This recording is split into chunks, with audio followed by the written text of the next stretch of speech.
Imagine standing in the middle of your life, looking around and realizing you have no idea where you're going.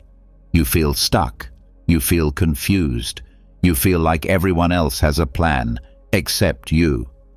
But let me ask you something. How long are you going to carry that feeling before you decide to do something about it? Because the truth is, feeling lost doesn't mean you're broken. It doesn't mean you're weak. It means you're human. But what matters is what you do next. Will you drift or will you steer? Will you keep asking, why me? Or will you start asking, what now? Today, you're going to learn 20 Stoic lessons that will guide you when life feels uncertain, heavy, and directionless. These lessons aren't just ideas. They are anchors. They are reminders of your strength, your power, your clarity, even in the chaos. So stay with me, because by the end of this video, you won't just feel better, you'll feel ready. Not because the world will suddenly change, but because you will. But first, I want you to make a small promise to yourself. Write in the comments, I choose clarity. You're not just typing words, you're telling your mind, your heart, your soul that you're done with the fog, that from this moment on, you're choosing awareness over confusion, strength over fear. So write it down now, and let's begin. Number 1. Clarity comes after action, not before it. Move, start, do something, anything. That's the message. You don't need to have it all figured out before you take the first step. You don't need a perfect plan. You don't need to know how it's all going to end. That's not how life works. That's not how clarity works. The biggest mistake people make when they feel lost is thinking they need to wait for the fog to clear before they move. But the Stoics knew better. Marcus Aurelius knew better. Epictetus knew better. They understood that clarity is not something you wait for. It's something you earn by acting, even when you're unsure. Imagine you're standing in a room filled with darkness. You don't know where the exit is. You don't know what's around you. But if you stay still, if you refuse to move, nothing changes. You stay lost. But if you take one small step, maybe you hit a wall, or maybe you find a light switch. Either way, you learn, and that's the point. You find your way by moving, not by standing still. Most people freeze when they're uncertain. They overthink. They make pros and cons lists. They ask everyone for advice. They wait for some kind of magical moment where everything becomes clear. But that moment rarely comes. And even when it does, it usually comes after you've already taken action, not before. Stoicism teaches us that the mind becomes clearer through motion. Not just physical motion, but purposeful motion. The act of doing, of choosing, of starting, even if you're not sure where it leads. Seneca once said, "If one does not know to which port one is sailing, no wind is favorable." But that doesn't mean you sit on the shore forever. It means you pick a direction and start sailing. You adjust the sails as you go. You learn by doing. The truth is, the longer you sit still waiting for certainty, the more doubt builds up in your mind. You start asking the wrong questions. What if I fail? What if it's the wrong path? What if I don't like it? But the Stoics didn't waste time on questions they couldn't answer. They acted based on values, not feelings. They moved forward with courage, not guarantees. So what does this mean for you?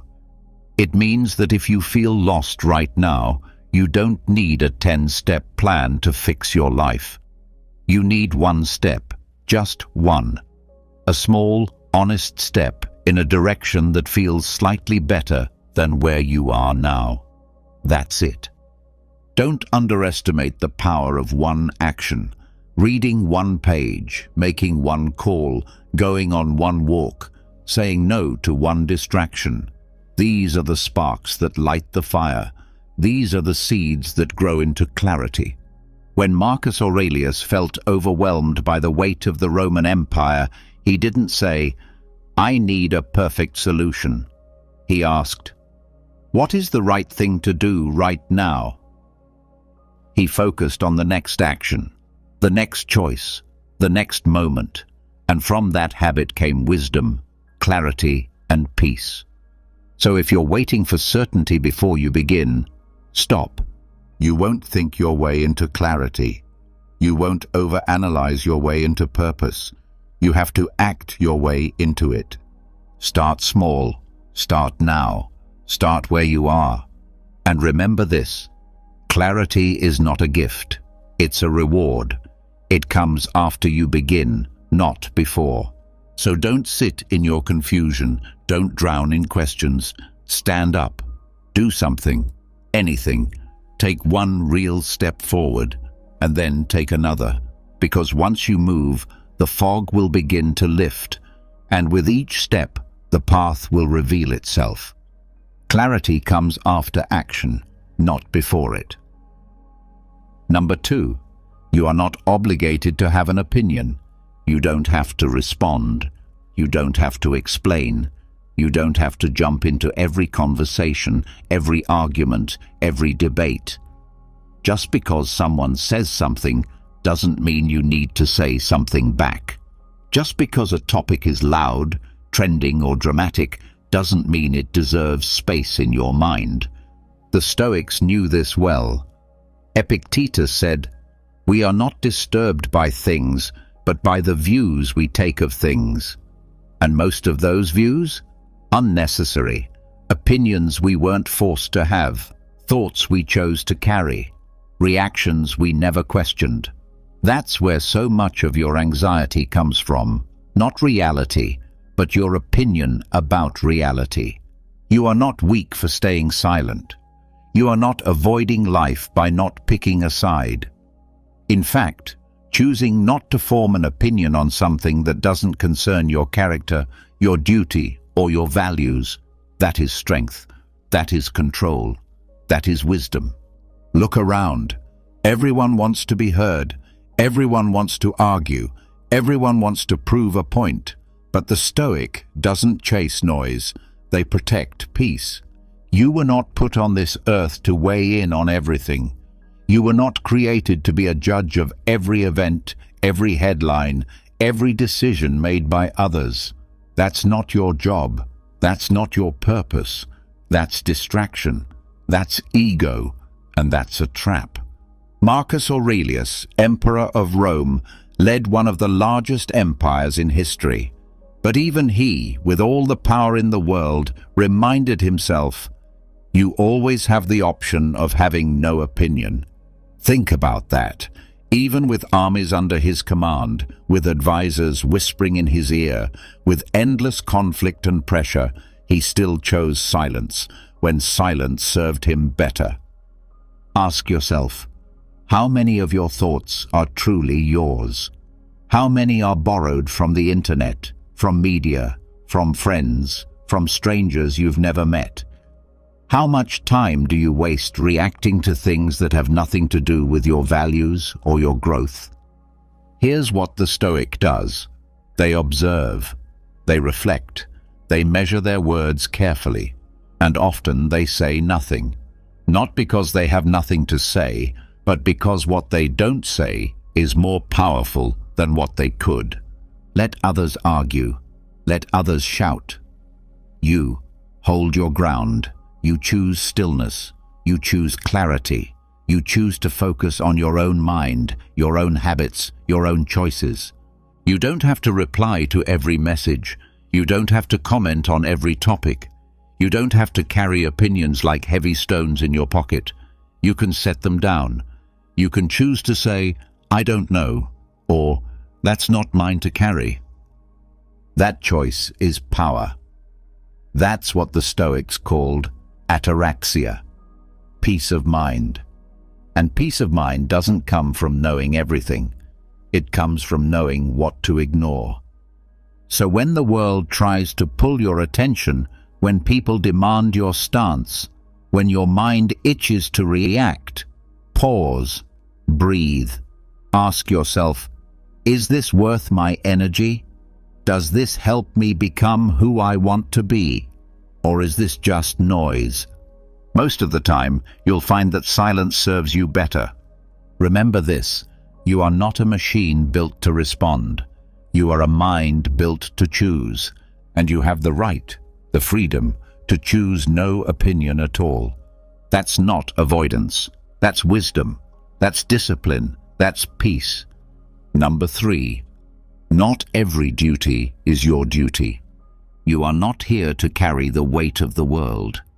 You are not here to fix every problem, answer every call, or say yes to every request. You are not here to exhaust yourself trying to be everything for everyone. That's not stoic. That's self-destruction. Marcus Aurelius, who ruled an empire and faced endless demands, still reminded himself, if it's not right, don't do it. If it's not true, don't say it. In other words, just because something needs doing doesn't mean you're the one who needs to do it. But this is hard to accept in a world that constantly tells you, be useful, be involved, be available, be responsible for everything. But Stoicism teaches the opposite. It teaches discernment. It teaches limits. You are responsible for your character, for your judgments, for your choices. That's your real duty. Everything else, that's optional, that's negotiable, that's not always yours. Look around your life. How many tasks are you doing out of guilt? How many roles are you playing just to avoid disappointing someone? How many responsibilities have you taken on simply because no one else would? Be honest. Are they truly yours to carry? The Stoics would say, no. If it's outside your role, outside your control, outside your values, then it's not your burden. Let it go. Marcus Aurelius faced constant pressure, wars, politics, betrayal, sickness, but he didn't let that drown him. Why? Because he filtered every task through a simple question. Is this my job? If yes, he gave it his full attention. If no, he released it. Quietly. Completely. Without shame. You must learn to do the same. People will try to place their urgency on you. They will call you selfish if you set boundaries. They will say, you've changed. But the Stoic doesn't live for approval. The Stoic lives for alignment. You are not cold for protecting your energy. You are not unkind for saying, that's not mine. You are honest. You are grounded. You are free. Seneca said, no person has the power to have everything they want, but it is in their power not to want what they don't have. The same applies to responsibility. You don't have to take on what isn't yours, and you don't have to feel bad for choosing what is.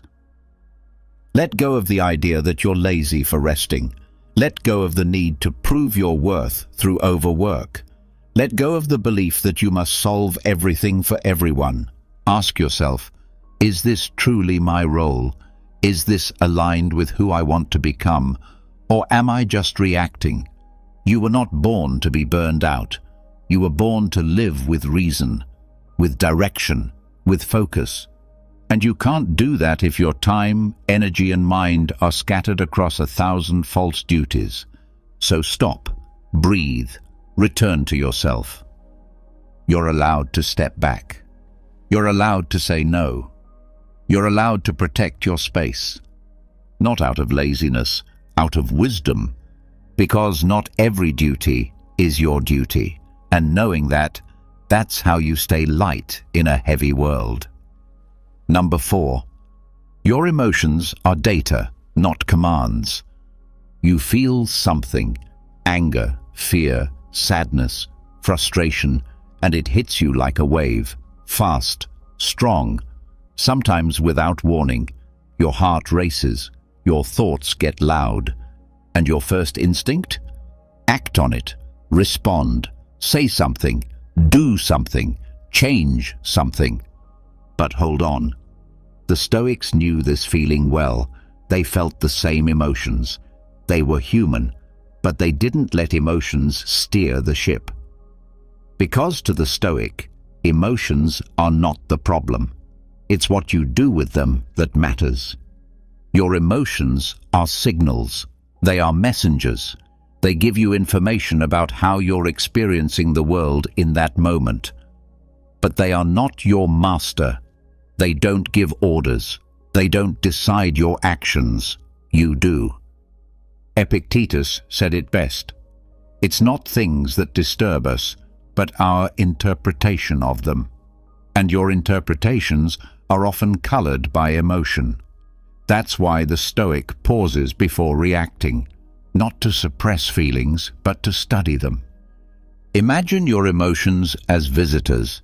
They knock on the door. You let them in.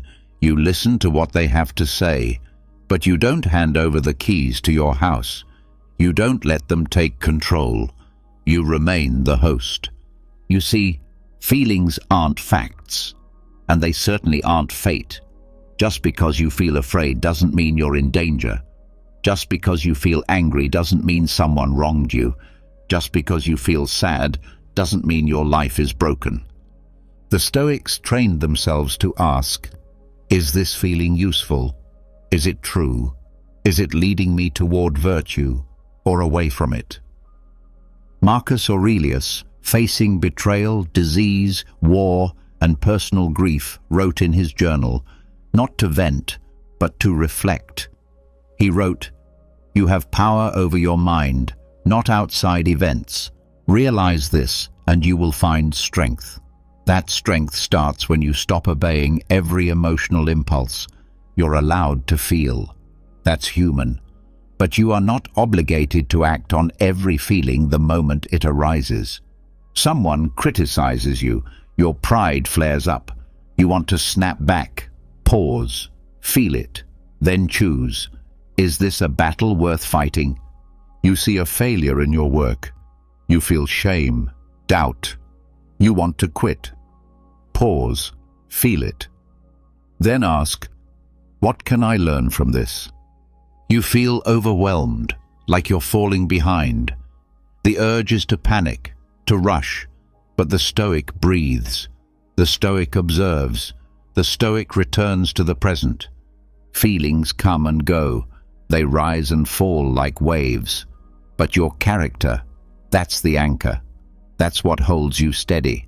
And the more you practice watching your emotions without being ruled by them, the more control you gain over your life. So what do you do when an emotion hits you?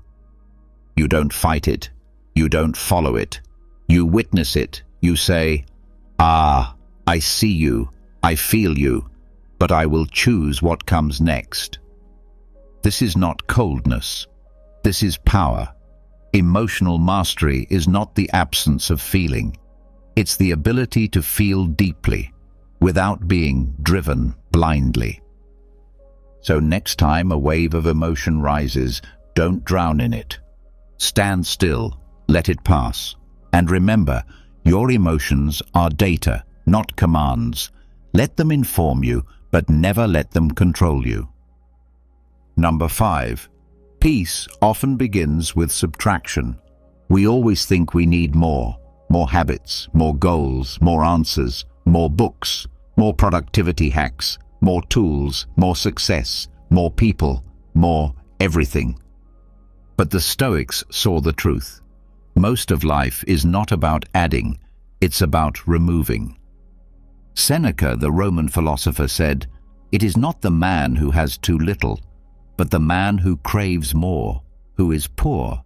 And that craving for more is what keeps most people anxious, overwhelmed, and lost. You don't need more to feel better. You need less noise, less distraction, less clutter, less pretending, less comparison, less chasing. Subtraction is where peace begins. Think about your mind right now. Is it full of thoughts that don't serve you?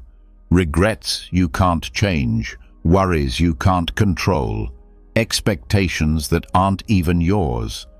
That weight you carry, that's not strength, that's noise.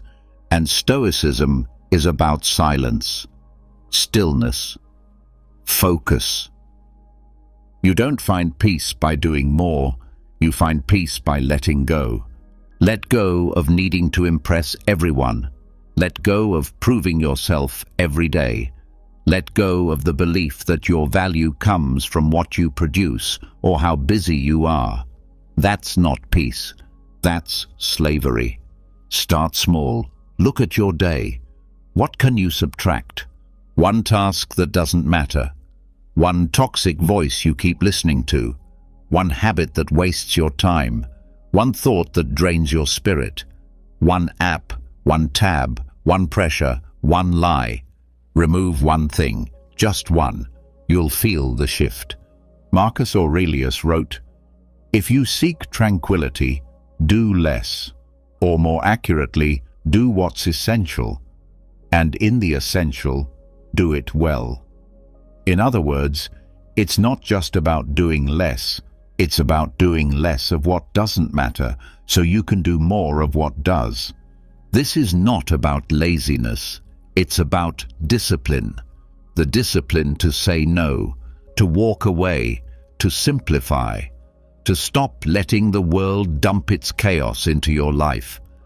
And this goes deeper than your calendar. It touches your identity. How many of your roles, your goals, your dreams, your fears aren't really yours?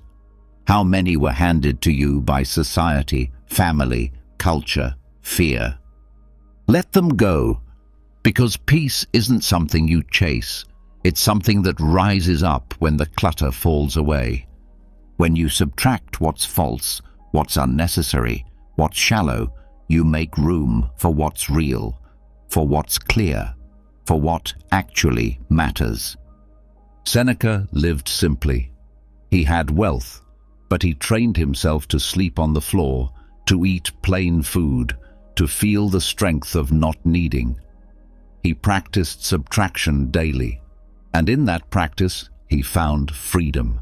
So the next time you feel overwhelmed, the next time your mind is noisy, don't look for another answer to add. Look for something to take away. Clear the space, quiet the noise, strip away the extra, and you'll find that what remains is peace. Because peace doesn't come when you get everything. Peace comes when you no longer need everything. Peace often begins with subtraction. So remove what doesn't belong and watch what rises. Number 6, fate does not ask for your permission. Life will hit you without warning.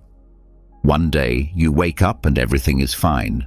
The next, your plans fall apart. Someone lets you down. Something breaks. You lose what you thought you'd always have. And when that happens, your first thought might be, why me? But the truth is, why not you? Fate doesn't ask. It doesn't check your schedule. It doesn't care if you're ready. It doesn't explain itself. That's not cruelty. That's not punishment. That's nature. That's life. To the Stoic, life is not unfair. It is indifferent. It doesn't play favorites. It doesn't guarantee safety. It simply moves. And the wise person doesn't fight that. They learn to move with it. Marcus Aurelius, Emperor of Rome, lost children, faced betrayal, led during plague and war. He didn't ask, why is this happening to me? He asked, how can I respond with strength, with reason, with virtue? He understood a simple but powerful truth. You don't control the world. You only control how you meet it. You're not responsible for the storm, but you're responsible for how you stand in it. You don't control the wind, but you control the sails. That's where your power is. That's where your freedom is. And this doesn't mean you become passive. This doesn't mean you give up and say, oh well. It means you stop resisting reality. You stop wasting energy wishing the world were different, and you start using that energy to face it. Seneca said, "A good character, when tested by misfortune, shines brighter." Because anyone can be calm when everything is going well. The Stoic trains for the moment when it doesn't. That's when the real work begins. So when fate shows up, when things don't go your way, don't ask for explanation. Don't beg for fairness. Ask, "What now? You lost your job? Okay, what now? Your plans changed? What now? You were rejected, disappointed, hurt. What now? Fate has already acted. Your choice is next. Will you respond with bitterness or clarity? Will you collapse or will you adapt? Will you complain or will you move forward with strength?" The Stoics didn't deny pain. They didn't pretend bad things don't happen. They just refused to be owned by those things. They faced every blow with a calm mind and a steady spirit. Because they knew the world doesn't owe you comfort. It doesn't owe you an explanation. And that's okay. What it does give you is a chance. A chance to show who you are. A chance to choose character. A chance to rise again and again, no matter how many times you fall. So next time fate surprises you, pause, breathe. Don't curse it. Don't resist it. Step forward. Respond with dignity. Respond with purpose. Remember, fate does not ask for your permission, but how you meet it. That's always yours to decide. Number 7, you don't need more time. You need less distraction. How often do you say it? I wish I had more time. I just need a few more hours in the day. If only I had more time, I'd finally get my life together. But here's the truth. You don't need more time. You've always had enough. What you need is fewer things stealing it from you. Seneca said it plainly over 2,000 years ago. It is not that we have a short time to live, but that we waste much of it. Time is not your problem. Distraction is. You have 24 hours today, same as Marcus Aurelius had, same as every Stoic, every leader, every artist, every thinker in history. And yet, they built empires, wrote books, changed the world. Not because they had more hours, but because they knew how to protect them. The Stoic understands that time is life. Every wasted minute is not just a lost moment. It's a piece of your soul that you don't get back. So ask yourself, where is your time really going? You open your phone just to check one thing. 20 minutes vanish. You start a task, but then switch to another. Nothing gets done. You scroll, you refresh, you chase dopamine. You're not busy, you're scattered. You're not short on time, you're drowning in noise. And noise is the enemy of depth. The Stoics were masters of focus. They didn't try to do everything. They didn't multitask. They didn't fill their minds with endless stimulation. They lived with intention. One thing at a time, with full presence, full clarity. When Epictetus taught his students, he didn't just speak about wisdom, he lived it. He simplified, he focused, he cut away the unnecessary. Not because he had no responsibilities, but because he refused to waste time on what didn't build his character. You can do the same. Start by noticing your distractions. Really notice them. Don't just say, "I'm bad at focusing." Look at why. Look at what pulls you. Is it your phone, your guilt, your need to please everyone, your fear of sitting in silence? Then choose. Choose to reclaim your time, not by force, but by clarity. Do less, but do it fully. Check your phone after your work is done, not before. Say no to things that don't align with your purpose, even if they're urgent. Carve out small blocks of uninterrupted time. Even 10 minutes of real focus is more valuable than an hour of distraction. You don't need a productivity app. You don't need a new schedule. You need to guard your attention like it's your life, because it is. The Stoics' goal is not to get more done. It's to do what matters and to do it well. So don't ask for more hours. Ask what's stealing the ones you already have. Because when you subtract distraction, you reveal time. And when you use time with intention, you build a life of peace, depth, and purpose. You don't need more time. You need less distraction, and that choice is always yours. Number 8. Being disliked can be a sign of your integrity. You want to do the right thing. You want to stay true to your values. You want to live with honesty, courage, and purpose. But the moment you do, something strange happens. People start to pull away. They question you. They talk about you. Some might even turn against you. And you wonder, did I do something wrong? But here's what the Stoics would tell you. No, you probably did something right. Marcus Aurelius, one of the most powerful men in history, wrote in his journal, not for fame, not for praise, but to remind himself, you have to expect it. People will gossip. People will criticize. People will misunderstand. But none of that is your concern. Why? Because approval was never the goal. Virtue was. Too often, we shape ourselves around what others might think. We change our behavior so we don't upset anyone. We stay silent so we won't be judged. We hide our truth to be accepted. But what does that cost you? It costs your peace. It costs your strength. It costs your integrity. Stoicism teaches you to live according to principle, not popularity. And when you do that, when you speak honestly, when you stand your ground, when you live with self-respect, some people won't like it. That's not failure, that's proof. Epictetus said, "If you want to improve, be content to be thought foolish and stupid." That's not because you are foolish.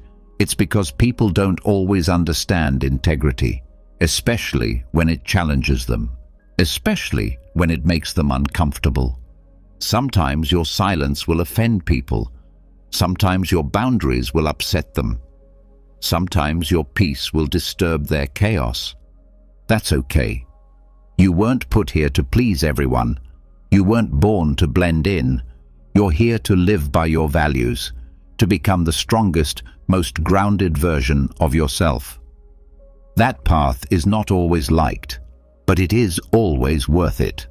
Ask yourself, would I rather be respected by others or by myself? The Stoic always chooses the inner path. They'd rather be misunderstood for staying true than praised for being fake. They'd rather be alone with peace than surrounded by people and full of regret. And over time, those who matter, the ones with depth, with truth, with character, will see you clearly. But even if they don't, you'll know who you are. That's something no amount of criticism can take away. So when you speak up and they judge you, keep speaking. When you set boundaries and they push back, hold the line. When you walk your path and others mock it, keep walking. Because integrity is not about being liked, it's about being whole. It's about living in alignment with what you know is right. And if that makes some people uncomfortable, let them be uncomfortable. You're not here for approval, you're here for growth. And sometimes being disliked is the clearest sign that you've finally stopped living for others and started living for truth. Number 9. Even confusion is part of the path. You feel stuck, uncertain, like you're floating through life without a clear direction. You look around and think everyone else has it figured out while you're just lost. But here's what the Stoics would tell you. That feeling, that confusion, that uncertainty, it's part of the process. Seneca said, "If a man knows not to which port he sails, no wind is favorable." Yes, that's true. But here's the part no one talks about. Realizing you don't know where you're going is already a huge step forward, because most people are lost and don't even know it. They chase goals that aren't theirs. They follow paths because others told them to. They keep moving fast, but in the wrong direction. You've paused. You've noticed. You've asked the question. That awareness, that discomfort, that's the beginning of change. The Stoics never claimed to have every answer. They didn't say the path would always be straight, but they embraced uncertainty. Why? Because it's honest, because it's real, because from confusion comes clarity, but only if you stay awake. Marcus Aurelius, Emperor of Rome, wrote to himself in his darkest hours, not because he had perfect clarity, but because he was wrestling with life just like you. He didn't hide from the fog, he walked through it, one step at a time, with honesty, with discipline, with courage. That's the Stoic way. So if you feel lost, good. That means you've started to look. That means your eyes are open. That means you're ready to stop living on autopilot. The key is not to panic, not to numb it, not to rush for answers just to quiet the discomfort. The key is to sit with it, observe it. Ask yourself, what truly matters to me? What am I doing each day? Who am I becoming? Those questions will sting at first. They'll expose cracks, but cracks let the light in. Confusion doesn't mean you're broken. It means you're growing. It means your old ways of thinking are falling apart. That's not failure. That's space. Space to build something better, something real. So don't try to figure it all out in one night. Don't expect the whole path to appear. You don't need a 10-year plan.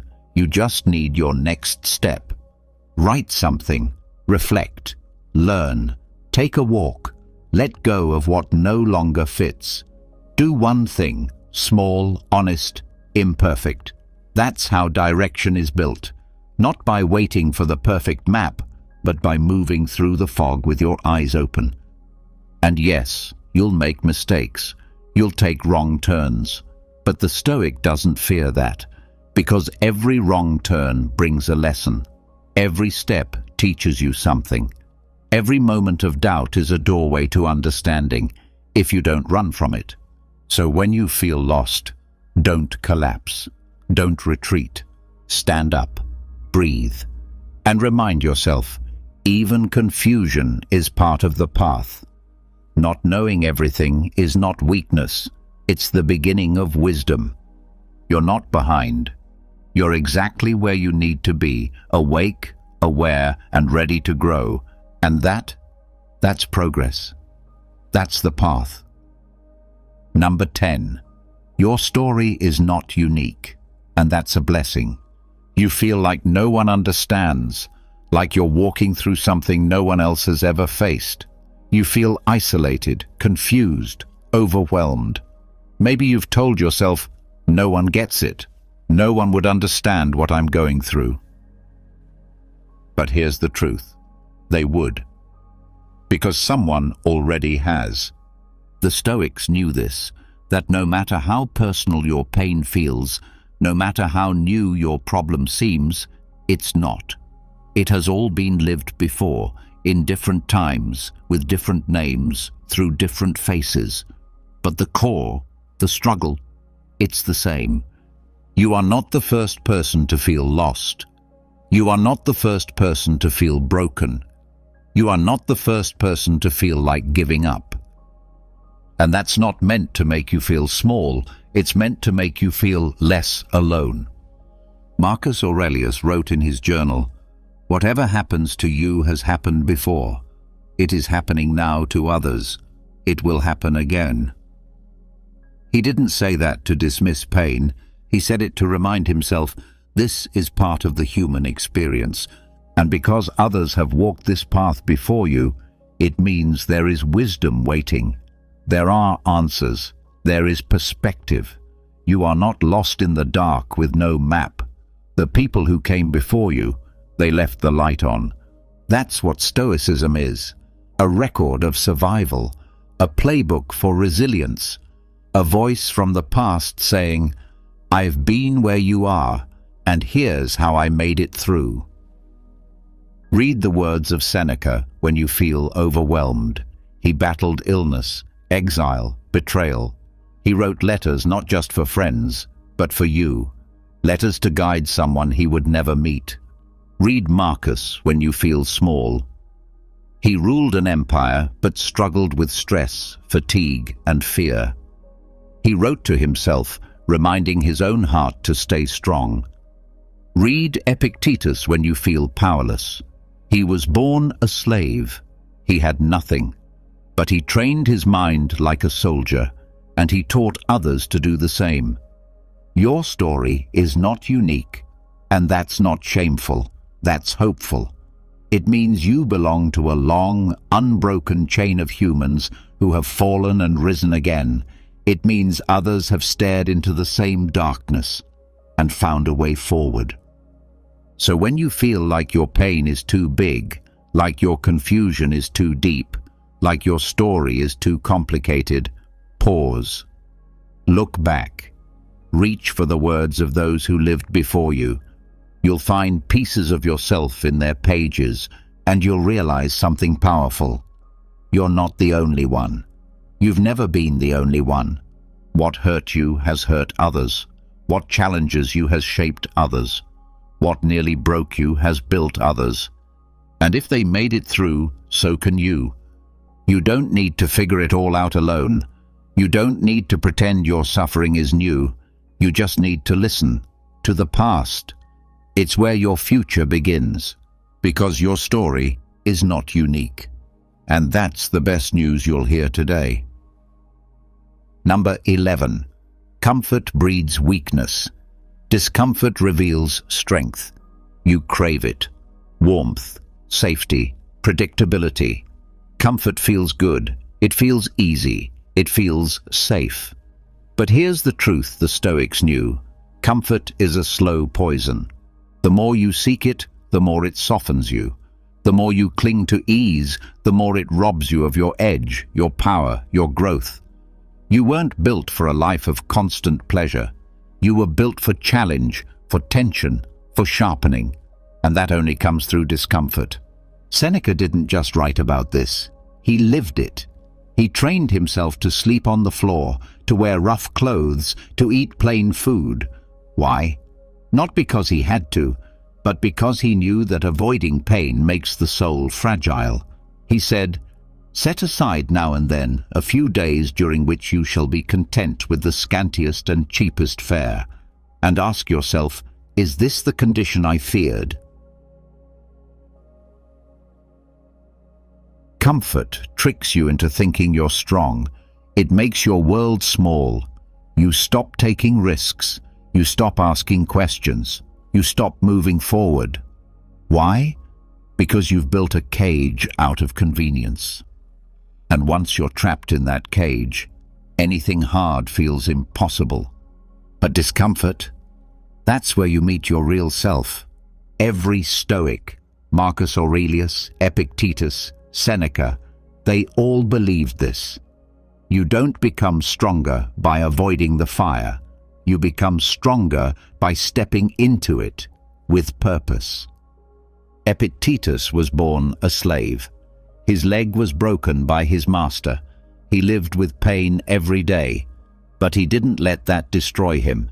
He used it. He faced it. He turned it into strength. He said, "Difficulties show a person's character. So when trouble comes, think of yourself as a wrestler whom God, like a trainer, has paired with a tough opponent." You don't grow when things are easy. You grow when you stretch, when you push, when you fall and get back up. That's how you build resilience. That's how you build discipline. That's how you discover who you really are. So the next time something feels hard, uncomfortable, or painful, Don't run from it. Step into it. Not carelessly, but intentionally. Use it. A cold shower, a tough workout, an honest conversation, a habit you've been avoiding, a task you fear. These are not punishments. They are training grounds. Each one sharpens your edge. Each one makes you stronger. Each one breaks the grip of comfort. Marcus Aurelius faced war, betrayal, sickness, and death. Yet he wrote, "The impediment to action advances action. What stands in the way becomes the way." He didn't pray for ease, he prepared for reality, and in doing so, he became unshakable.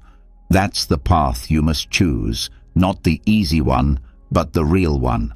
The path of discomfort, the path of resistance, the path that molds character. So when you feel the urge to avoid, to escape, to delay, pause.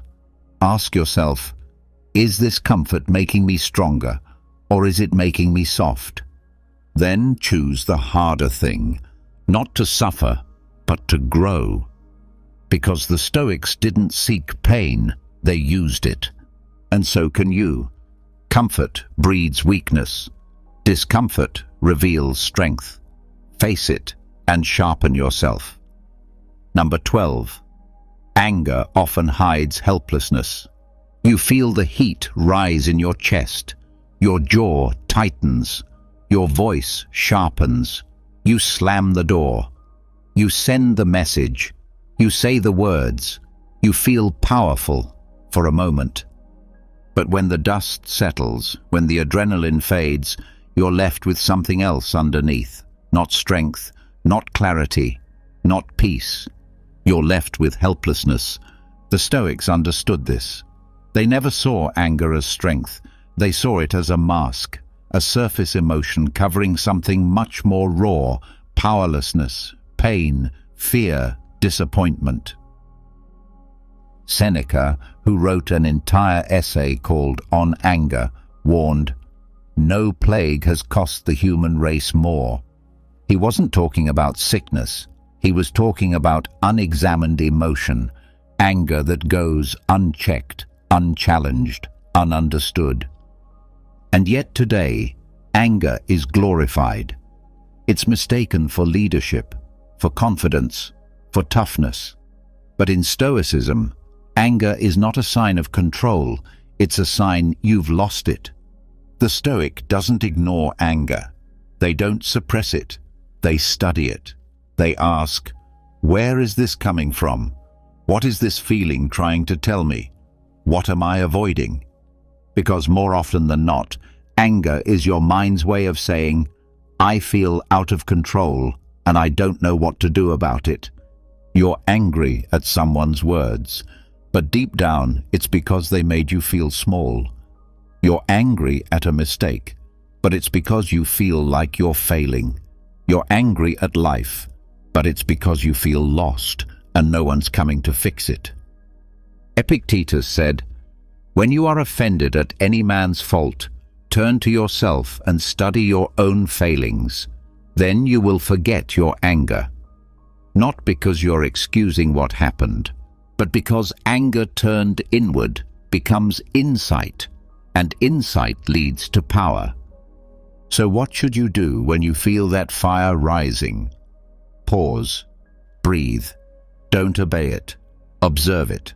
Ask, what part of me feels out of control right now? Ask, is this truly about them or about me? Ask, what would it look like to respond instead of react? You don't need to yell to be heard. You don't need to explode to be strong. The Stoic teaches through calm, not chaos. They lead with reason, not rage. Marcus Aurelius, burdened with leadership and betrayal, reminded himself daily, how much more harmful are the consequences of anger than the causes of it. In other words, the damage often comes after the feeling, not from the event, but from how you chose to meet it. So choose differently. Let your anger reveal the truth, not distort it. Let it point to a wound you need to heal, a belief you need to challenge, a fear you need to face. Anger is a signal, not a solution. It's a symptom, not a strategy. And when you feel it, don't run from it. Sit with it, study it, learn from it. Because once you trace it back to the root, you won't just feel powerful, you will be powerful. The kind of power that doesn't lash out. The kind of power that doesn't need to raise its voice. The kind of power that doesn't let emotion drag it by the hand.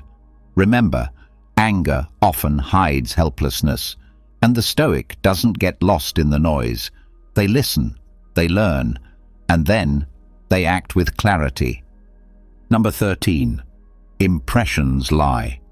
Always test them. You see something, you hear something, you feel something, and instantly, without thinking, you react. You judge, you assume, you believe. But what if what you saw wasn't real? What if what you felt wasn't the truth? The Stoics had a word for this: impressions, your immediate thoughts, reactions, and interpretations of what happens around you.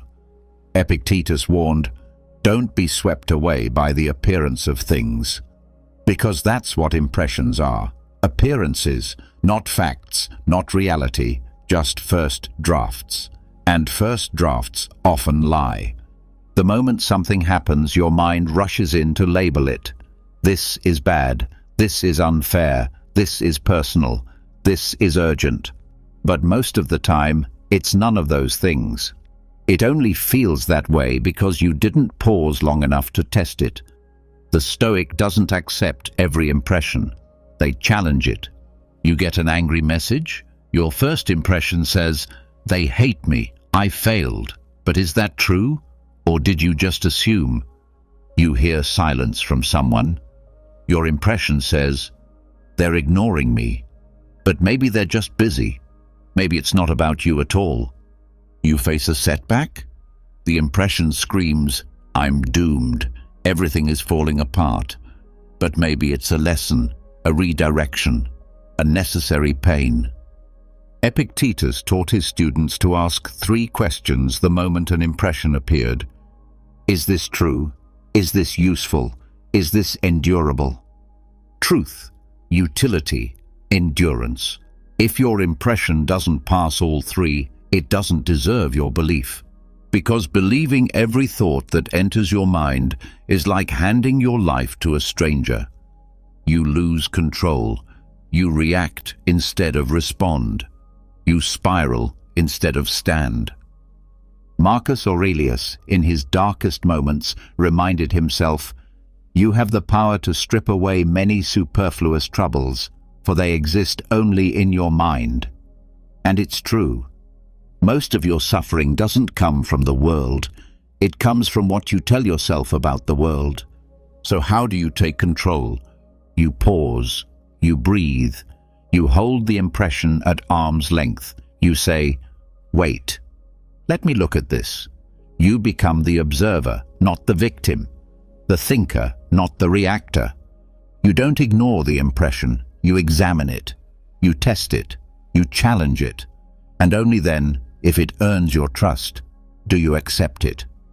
This takes discipline, mental strength, self-awareness. But it's the path to clarity, and it's what separates the Stoic from the impulsive. Because the world will always throw noise at you. Always. But the Stoic doesn't let that noise decide who they are or how they live. You do not have to believe every anxious thought. You do not have to obey every emotional surge. You do not have to trust every story your mind tells you. You can stop. You can reflect. You can choose. That is power. Impressions lie. Always test them. Truth deserves your belief. Impulse does not. Number 14. Momentum is moral. You're stuck.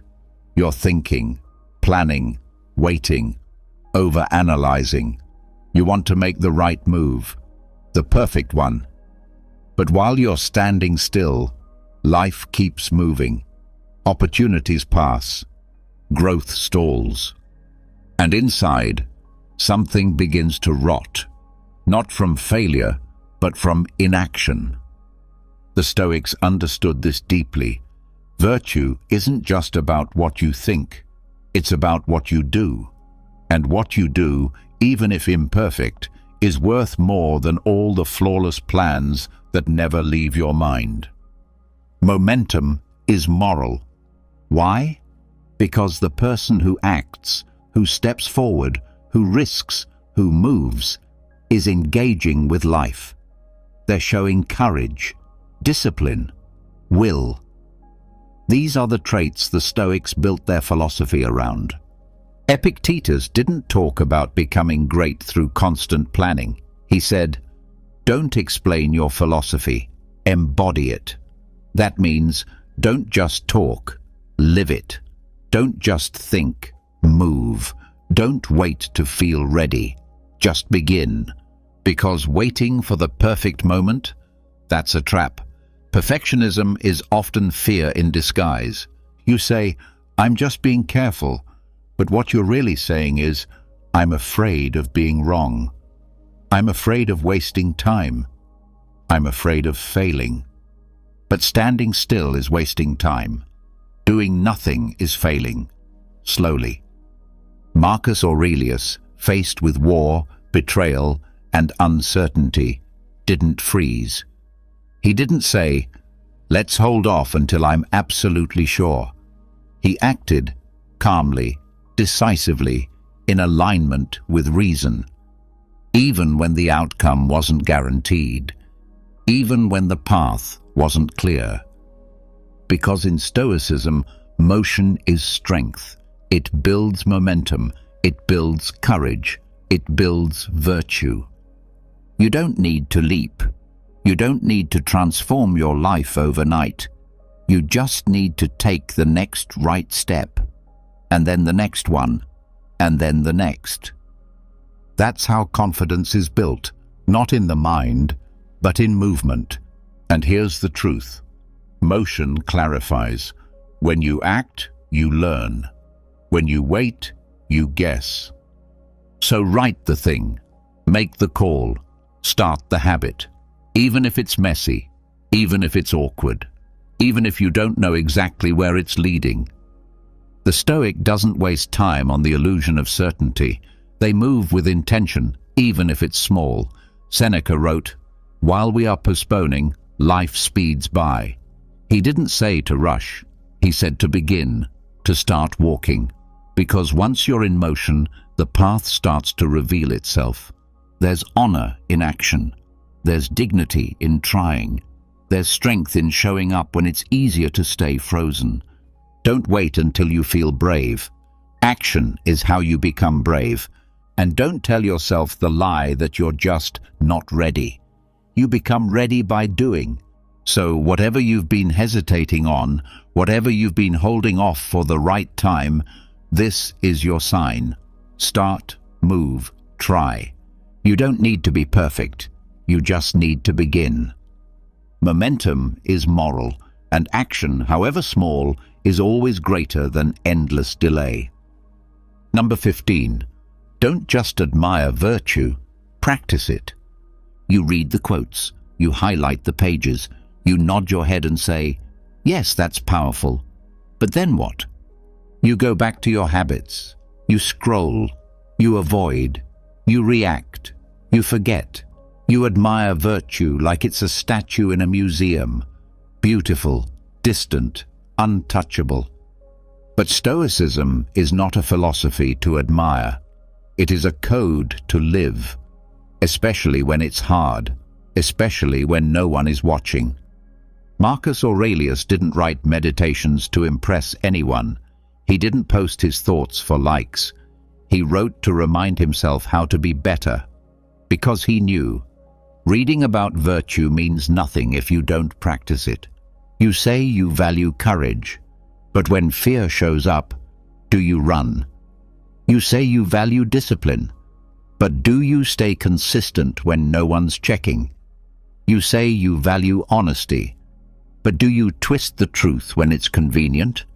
The Stoics believed that real strength is quiet. It doesn't shout. It doesn't perform. It doesn't need an audience. It shows up in the moment when you could cut corners and don't, when you could lie and don't, when you could run but stand still instead. Seneca said, "Virtue is not an act, it is a habit." That means it's not something you do once. It's something you train, like a muscle. You practice justice, courage, self-control and wisdom, not when it's easy, but when it's uncomfortable. And when you fall short, which you will, you don't quit. You don't fake it.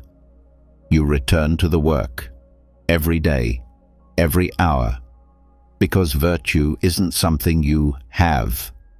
It's something you build by choice, by action, by effort.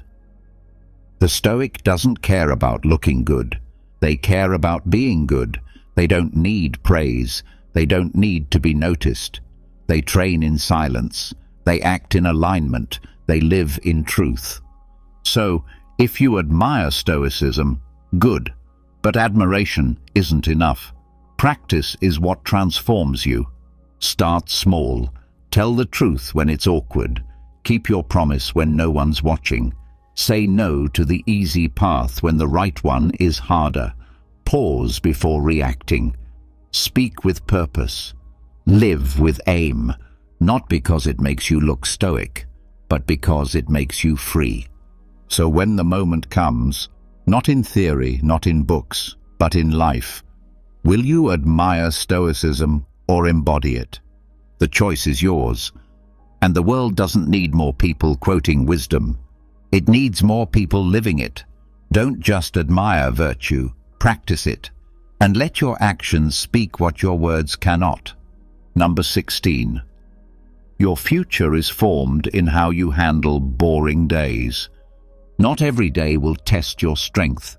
Not every day will bring a crisis, a tragedy, or a life-changing decision. Most days will be quiet, repetitive, ordinary. And that's exactly where your future is being built. The Stoics didn't just train for battle, they trained for boredom, for silence, for repetition. They understood that how you show up in the unremarkable moments determines who you become in the unavoidable ones. It's easy to be stoic during a storm, when everything is falling apart and the world demands a response. But what about when the world says nothing? What about when no one's watching? What about when the day feels dull and the mind starts to wander? That's the real test. Marcus Aurelius didn't write Meditations to impress anyone. He wrote it quietly, in between the chaos of war and duty, during the stillness of early mornings and long evenings. He practiced philosophy in routine, not just in emergency. Because the Stoics' strength isn't measured by how loud they are in a crisis, but by how consistent they are in the mundane. You want a better life? Don't wait for some dramatic turning point. Build it on the days when nothing special happens. It's in the small choices. Waking up when you said you would. Doing the work even when you don't feel like it. Keeping your word, especially to yourself. Taking care of your body. Training your mind. Choosing presence over distraction. Choosing reason over laziness. These aren't glamorous moments. They're ordinary. But ordinary, done with discipline, becomes extraordinary over time. Epictetus taught his students not just how to handle loss or hardship, but how to handle daily life. He told them to focus on the practice, not the performance, the preparation, not the praise, because boredom isn't your enemy, it's your teacher. It shows you whether your habits are real or just for show. It reveals whether you've built discipline or just adrenaline. It asks, can you do the right thing when no one's clapping, when no one's watching, when no one's forcing you. That's where real character is formed. So the next time you wake up and think, today is just another day, stop. It's never just another day. It's a brick in the wall of your future. It's a vote for who you're becoming. It's a chance to train, to sharpen, to grow, even if the world stays quiet. Don't waste the quiet days. Don't wait for chaos to start practicing self-control. Don't wait for urgency to start showing up with purpose. The Stoic builds in silence. They train in peace. And because of that, when the storms come, they are ready. Your future is not built in the big moments. It's built in how you handle the boring ones. So treat today like it matters, because it does. Number 17. I don't know is a Stoic answer. You're asked a question. You feel the pressure to respond, to sound smart, to have it figured out. So you guess. You bluff. You repeat something you heard. Why? Because you think not knowing is weakness. You think admitting uncertainty makes you look small. But the Stoics would say the opposite. I don't know is not weakness. It's strength. It's clarity. It's the beginning of wisdom. Epictetus taught his students that arrogance is a kind of blindness, a refusal to see your own limits. And when you pretend to know, when you speak without understanding, you're not showing intelligence, you're showing fear. Fear of appearing uncertain, fear of seeming behind, fear of saying, I don't know. But here's the truth. The wisest people in history were never the loudest. They were the ones who questioned, who listened, who doubted their own views, tested them, and stayed open. Socrates, the great teacher of Stoic thinkers, was known for saying, I know that I know nothing. That was his power, his humility, his willingness to see things clearly, even if it meant facing the unknown. Marcus Aurelius could have claimed to know everything. He was Emperor of Rome. But in his journals, he constantly reminded himself to stay grounded, to keep learning, to never speak with more certainty than the facts allowed. The Stoic knows that pretending to know blocks growth. But admitting you don't, that opens the door. It makes you honest. It makes you curious. It makes you teachable. When you say, I don't know, you stop performing. You start learning. You stop defending. You start asking better questions. You stop closing your mind. You start expanding it. Think about it. How many mistakes in your life came from acting like you had the answer when you didn't? How much time, energy, and peace have you lost just trying to look certain? Let it go. The next time you don't know something, say it. Say it clearly. Say it calmly. And then follow it with, but I'm willing to learn. That is the Stoic way. Not knowing is not the enemy. Pride is. And when you drop the need to impress, when you strip away the performance, what's left is real strength, the strength to stay humble. Because the person who always needs to be right will never grow. But the one who admits what they don't know, that person becomes unstoppable. So remember this, I don't know is not the end of the conversation. It's the beginning of wisdom.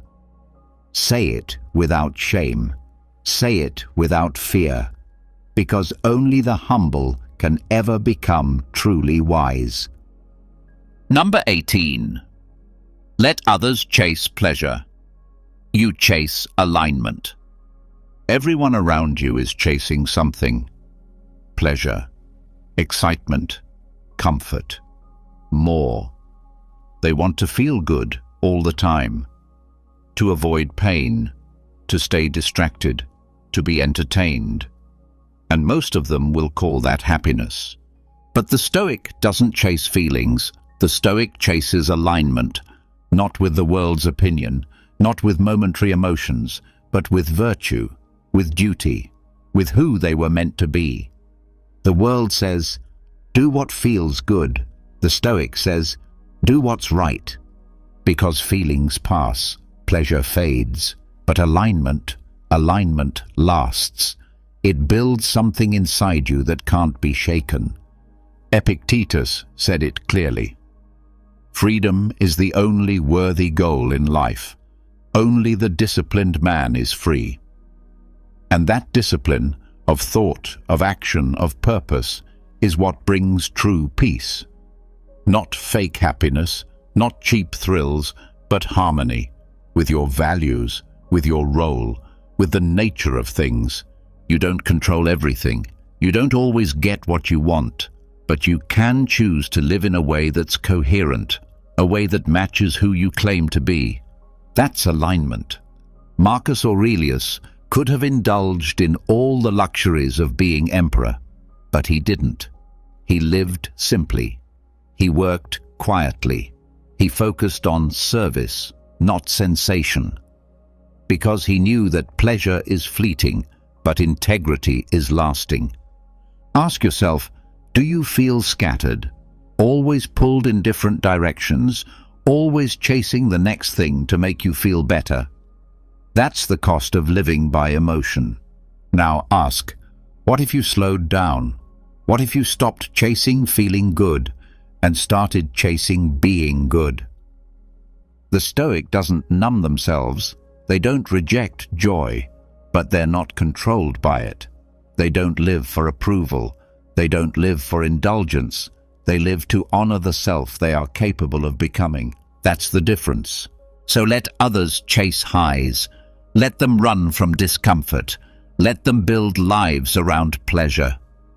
You wake up and ask, what's right? You speak with honesty, even when it's hard. You choose discipline, even when it's boring. You align your actions with your beliefs, even when no one sees it. Because happiness is an accident, but alignment is a decision. And the more aligned you live, the quieter your mind becomes. The more steady your heart feels, the stronger your life stands, no matter what happens. So stop chasing what feels good. Start choosing what is good. Let others chase pleasure. You chase alignment. That's the Stoic path, and it never leads you wrong. Number 19. If it won't matter in death, it shouldn't matter in life. You get frustrated. You get offended. You stress over things not going your way.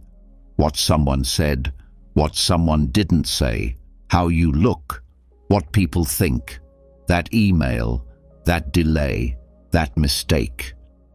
You carry these things like they matter, like they define you, like they'll last forever. But the Stoics would ask you one simple question. Will this matter when you're dead? Because if it won't matter in death, then why are you letting it steal your peace now? This isn't about being cold. It's about perspective. Memento mori, remember death.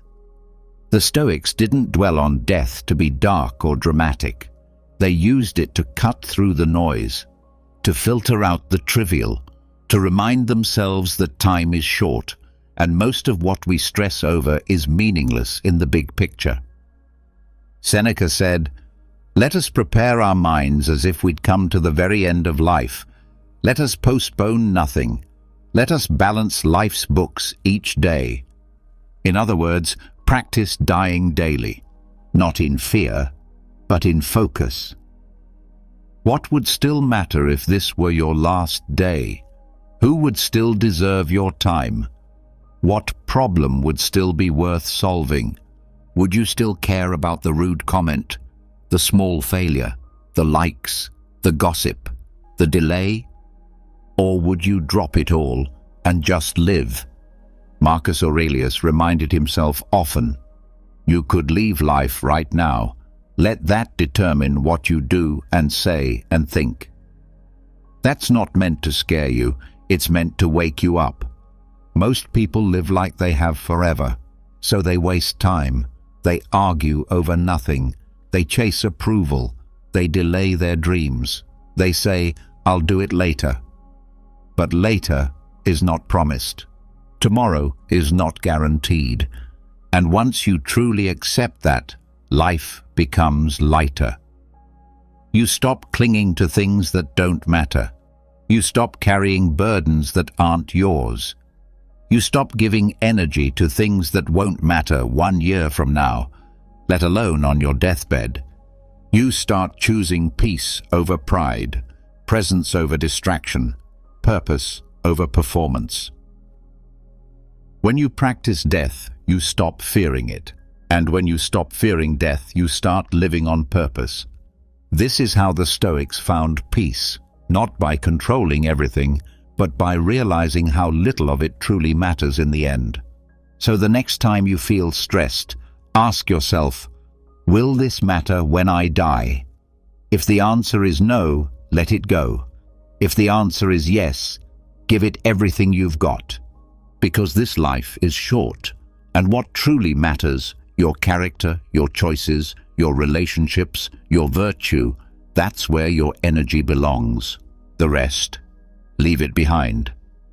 If it won't matter in death, it shouldn't matter in life. So, live now, clearly, honestly, and without wasting another moment. Number 20. You are already enough to begin. Stop waiting. Stop waiting to feel ready. Stop waiting to be smarter, stronger, richer, more experienced. Stop telling yourself you need more confidence, more clarity, more time. That's not the Stoic way. That's delay dressed as logic. The Stoics never told you to wait until you became someone else. They told you to begin exactly as you are, not because you're perfect, but because you already have everything you need. You were born with reason.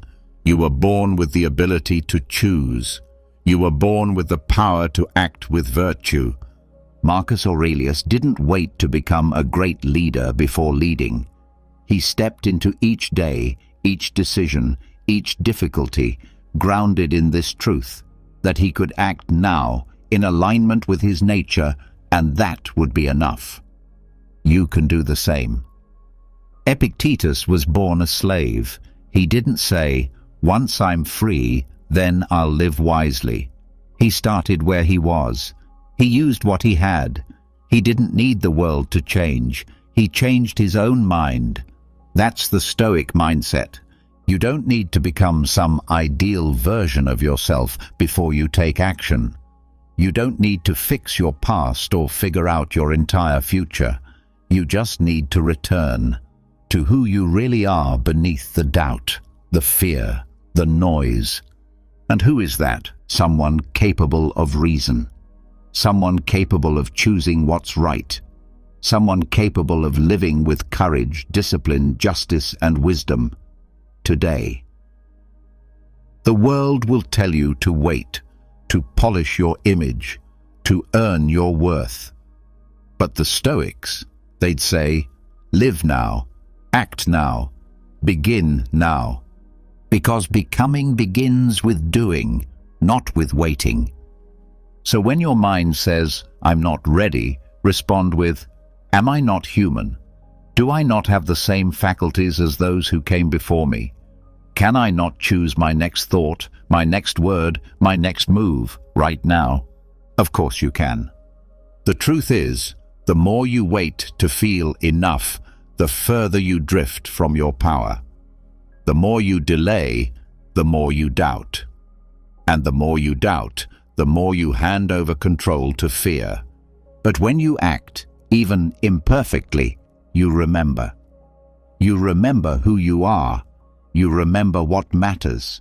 You remember that everything you need was already within you. So don't ask for permission. Don't beg the world to tell you you're worthy. Just begin. And let your actions prove what your doubt tries to hide. You are already enough to begin. You don't need to be more. You just need to return to who you already are. Have you ever felt like someone's words or actions ruined your entire day? Maybe it was a rude comment, a thoughtless gesture, or even just an unexpected inconvenience. It's frustrating, isn't it? But here's the truth. No one has the power to control your emotions unless you let them. What if you could stay calm and unshaken no matter what life or anyone else throws your way? Imagine walking through your day with a sense of peace so strong that even the most irritating situations couldn't rattle you. That's not just wishful thinking, it's emotional mastery. In this episode, we're diving into 10 transformative lessons that will help you stop reacting impulsively, let go of anger, and regain control over your emotions. These lessons aren't about ignoring your feelings or pretending not to care. They're about building the mental strength to navigate life's challenges with grace and clarity. Whether it's dealing with criticism, setting boundaries, or learning to let go of grudges, you'll discover practical tools to protect your peace and live with confidence. By the end of this episode, you'll have the mindset and strategies you need to stay unbothered, even in the most difficult situations. So, if you're ready to unlock the secret to emotional freedom and live a life where no one else can control your mood, let's get started. Your journey to mastering your emotions begins now. 1. Understand that your reactions are your choice. Picture this. You're in the middle of a peaceful day, maybe sipping coffee or walking through the park, when suddenly someone says something rude or inconsiderate. Your calm vanishes, replaced by anger or frustration. You think, why did they ruin my day? But here's the truth. They didn't. You did. Your emotions are your responsibility, not theirs. No one has the power to control how you feel unless you hand that power to them. Think of it this way. The world can throw challenges at you, but only you decide how to react. Let me offer a fresh perspective. Imagine you're wearing noise-canceling headphones in a busy city. The chaos of honking cars and loud conversations doesn't disappear. It's still there. But it doesn't reach you. Mastering your reactions works the same way. You don't have to let the noise of other people's behavior invade your peace. A wise thought captures this beautifully. Between stimulus and response, there is a space. In that space lies our power to choose our response. In our response lies our growth and our freedom. When someone cuts you off in traffic or criticizes your work unfairly, it's easy to blame them for your anger. But what if, instead of reacting, you paused? In that pause, you find power. The power to choose calm over chaos, strength over impulsiveness. Here's a real-world example. Imagine your coworker dismisses your idea during a meeting. Instead of snapping back or stewing in resentment all day, take a moment to breathe and reflect. Is this about me, or is it their own stress or bias showing? By reframing the situation, you neutralize its impact on your emotions. The beauty of this approach is that it's not about suppressing how you feel, it's about recognizing that your feelings are separate from your reactions. Anger, frustration, and disappointment are natural, but they don't have to dictate what you do next. Here's a simple strategy to start practicing this mindset. Pause and identify when you feel triggered. Pause and name the emotion you're experiencing. Anger, hurt, irritation. This breaks the automatic reaction cycle. Ask questions. Reflect on why you're feeling this way. Is it because of what happened or your interpretation of it? Choose your response. Decide how you want to act based on your values and long-term peace, not the heat of the moment. Imagine the freedom of walking through life unbothered by others' actions, the rude stranger, the thoughtless remark, the minor inconvenience. All of them lose their grip on you when you take control of your reactions. In every moment, you have a choice. You can let others dictate your emotions, or you can reclaim your power and protect your peace. The next time someone tries to push your buttons, remember, their behavior doesn't define you. Your reaction does, and in choosing calm, you gain not just emotional mastery, but true freedom. 2. Stop expecting people to behave like you.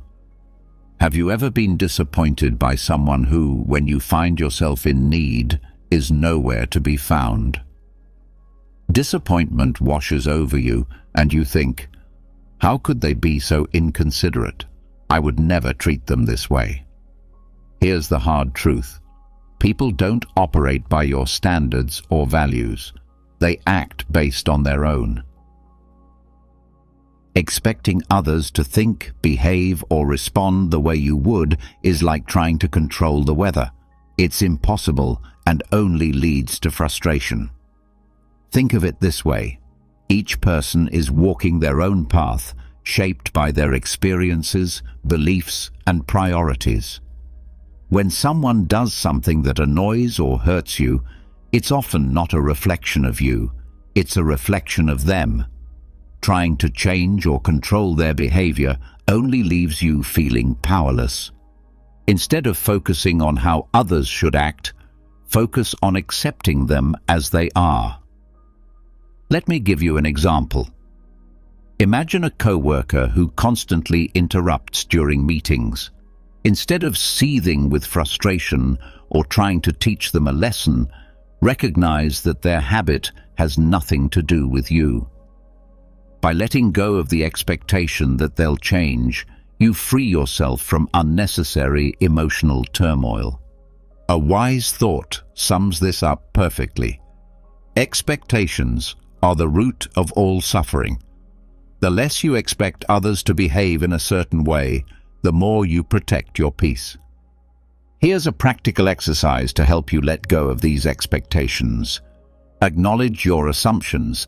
When someone upsets you, ask yourself, what was I expecting them to do? Challenge that expectation. Reflect on whether it's realistic to expect someone else to act exactly as you would. Shift your focus. Instead of trying to control their behavior, focus on how you can respond calmly and maintain your peace. Think about how liberating this mindset is. The rude stranger, the forgetful friend, the inconsiderate coworker, none of them have the power to disrupt your emotions unless you let them. When you stop expecting others to meet your standards, you take back control of your reactions. In the end, people are who they are, not who you want them to be. Accepting this truth doesn't mean tolerating bad behavior or abandoning your values.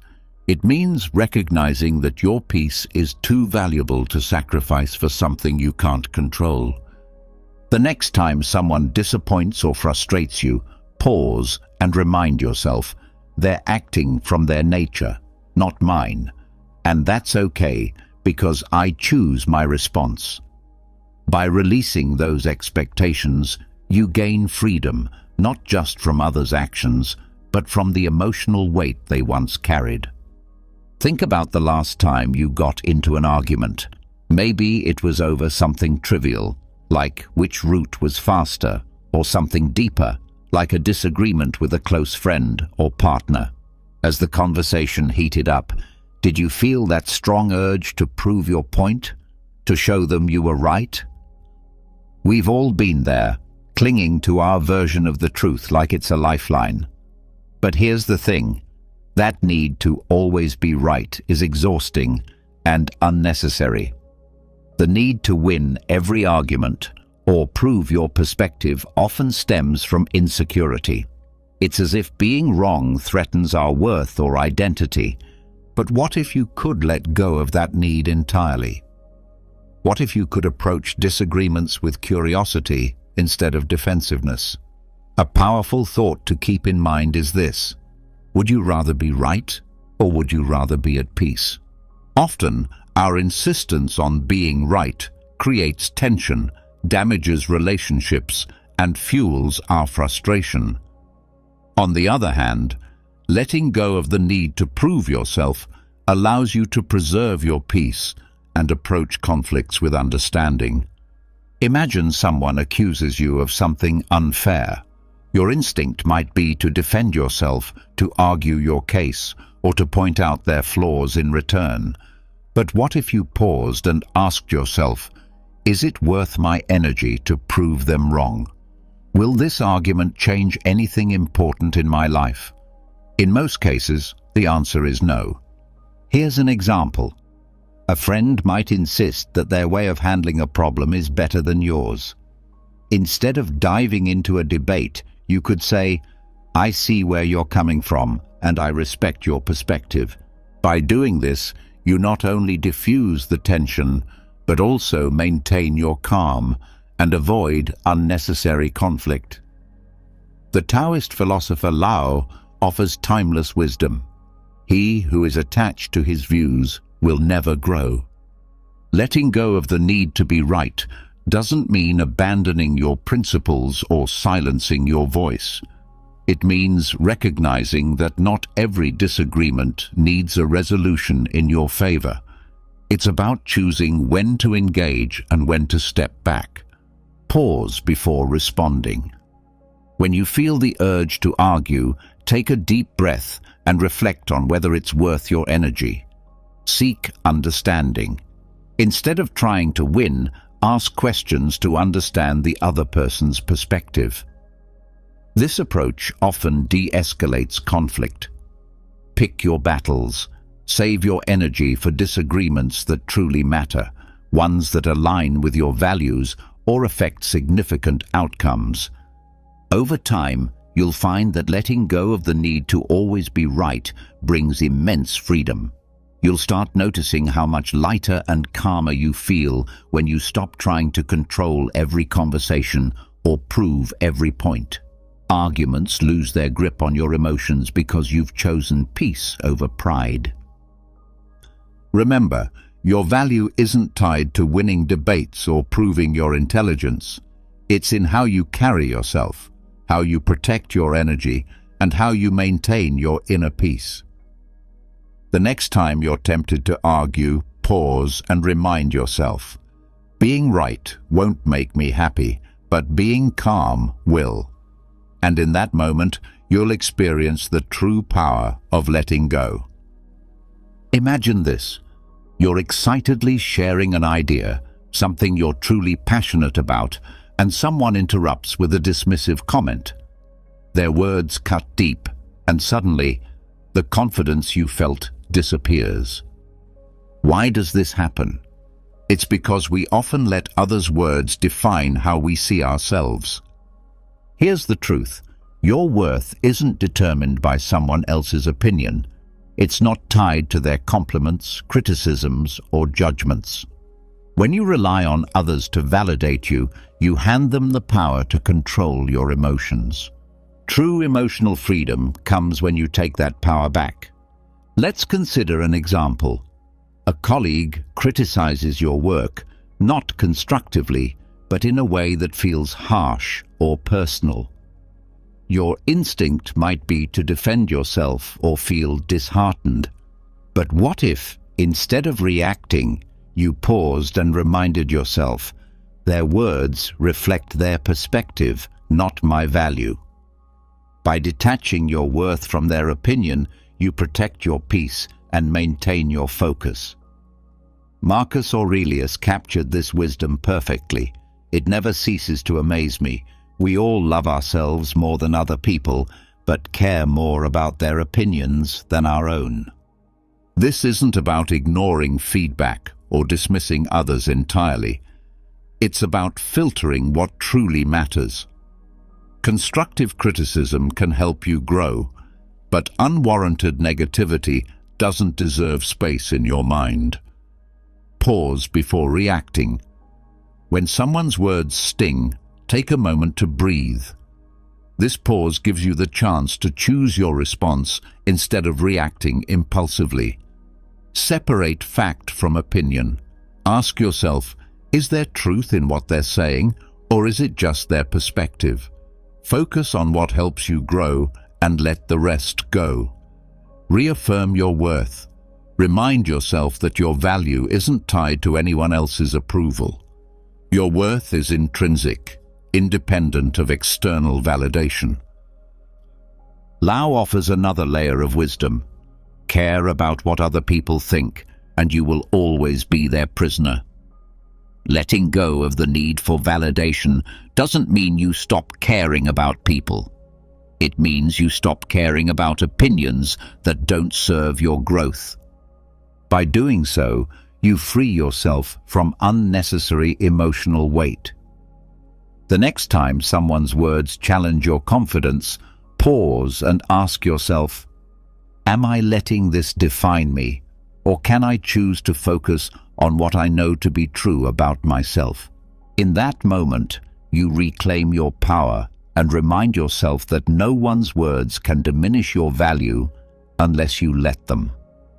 True strength lies not in avoiding criticism, but in knowing your worth regardless of it. When you stop letting others' words define you, you create space for authenticity, confidence, and peace. And that's a life no one can take from you. 5. Protect your energy by setting boundaries. Picture this. A friend calls you in the middle of your busy day, asking for help with something they could probably handle on their own. Or perhaps a co-worker dumps a last-minute task on you, assuming you'll say yes. You feel the weight of obligation, but also the frustration of knowing this will disrupt your plans. Why is it so hard to say no? Here's the truth. Protecting your peace requires setting boundaries. And boundaries aren't selfish, they're necessary. Without them, you let others dictate your time, energy, and emotional well-being. Saying yes to everyone else often means saying no to yourself. A powerful reminder comes to mind. You can't pour from an empty cup. If you're constantly giving without protecting your energy, you'll find yourself burned out, resentful, and disconnected from your own needs. Boundaries are how you safeguard your emotional freedom while maintaining healthy relationships. Think about this. When someone oversteps your boundaries, it's not their fault. It's yours for not clearly defining and upholding them. People aren't mind readers, and unless you communicate what you're okay with, they'll continue to push, often unintentionally. Setting boundaries is a form of self-respect, and it also teaches others to respect you. Here's an example. Imagine you're always the person friends come to for advice, even late at night. You want to be supportive, but it's draining your energy. Instead of silently resenting them, you could say something like, I care about you, but I need to keep evenings for myself to recharge. Let's talk tomorrow instead. This approach is firm yet kind, and it protects your peace without damaging the relationship.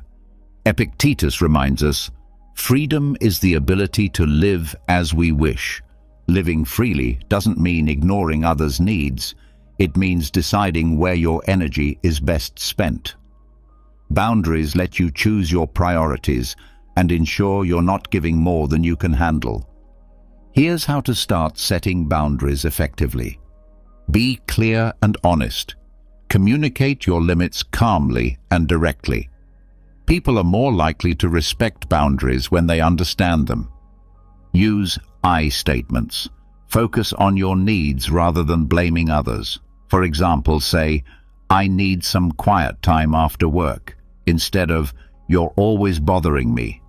Stick to your boundaries. Once you set a limit, uphold it. Consistency shows others that you're serious about protecting your space. Lao offers another perspective. He who knows when to stop does not find himself in trouble.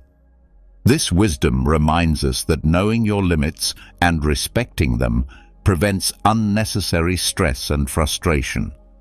Boundaries aren't walls to shut people out. They're bridges to healthier, more balanced relationships.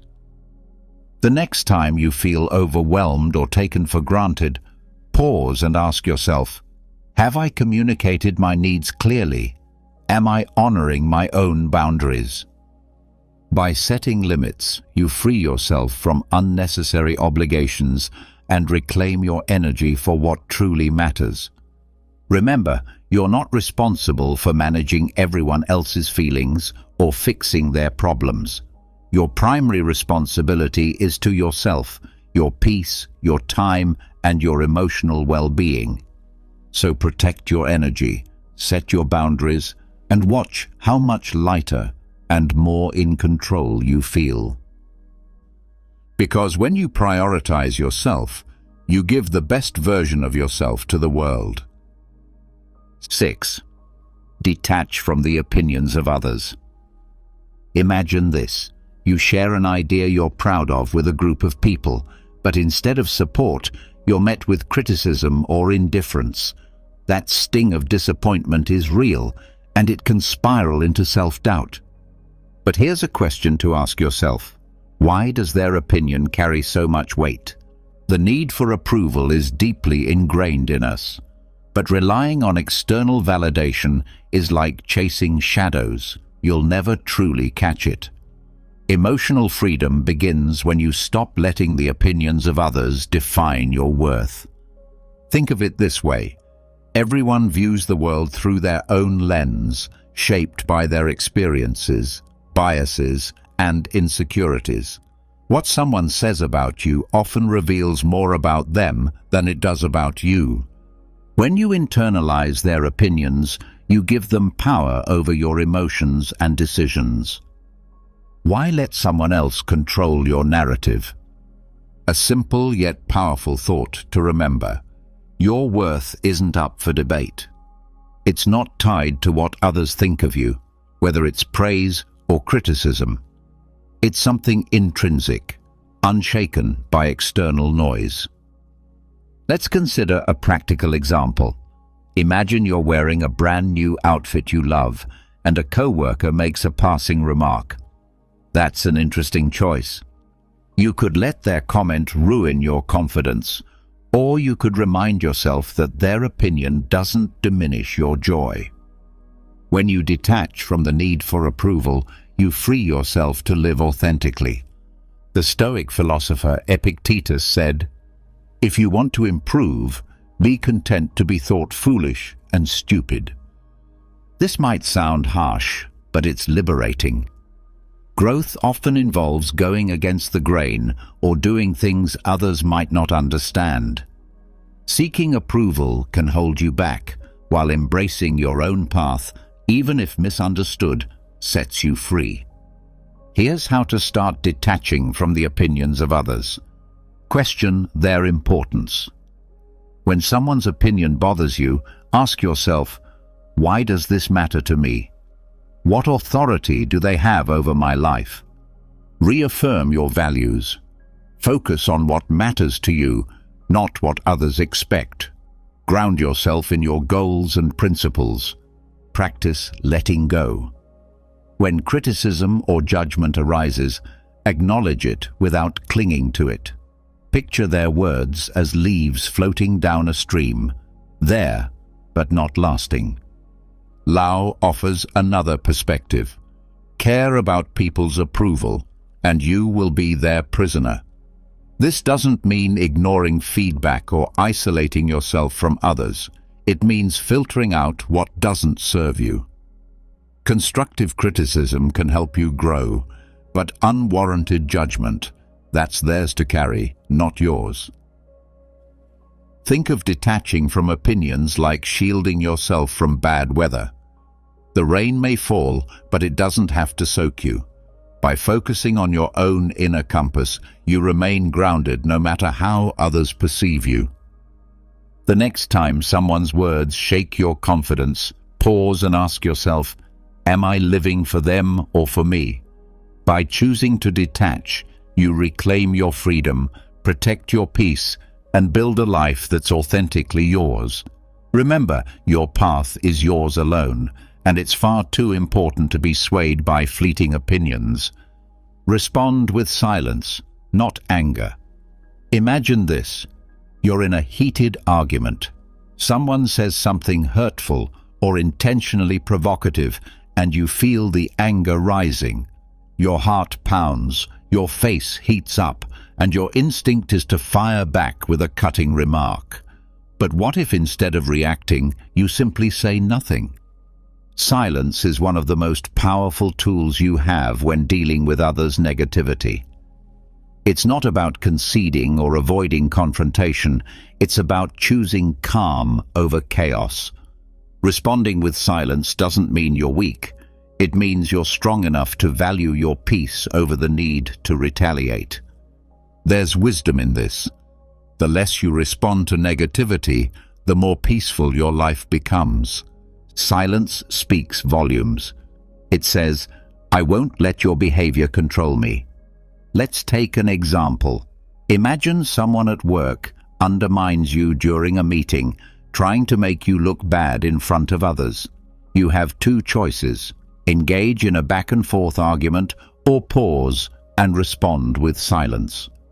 By staying silent, you deny them the reaction they seek and maintain your composure, showing everyone around you who truly holds the higher ground. The Stoic philosopher Marcus Aurelius said, "The best answer to anger is silence. Anger often seeks fuel to keep burning, and silence starves it.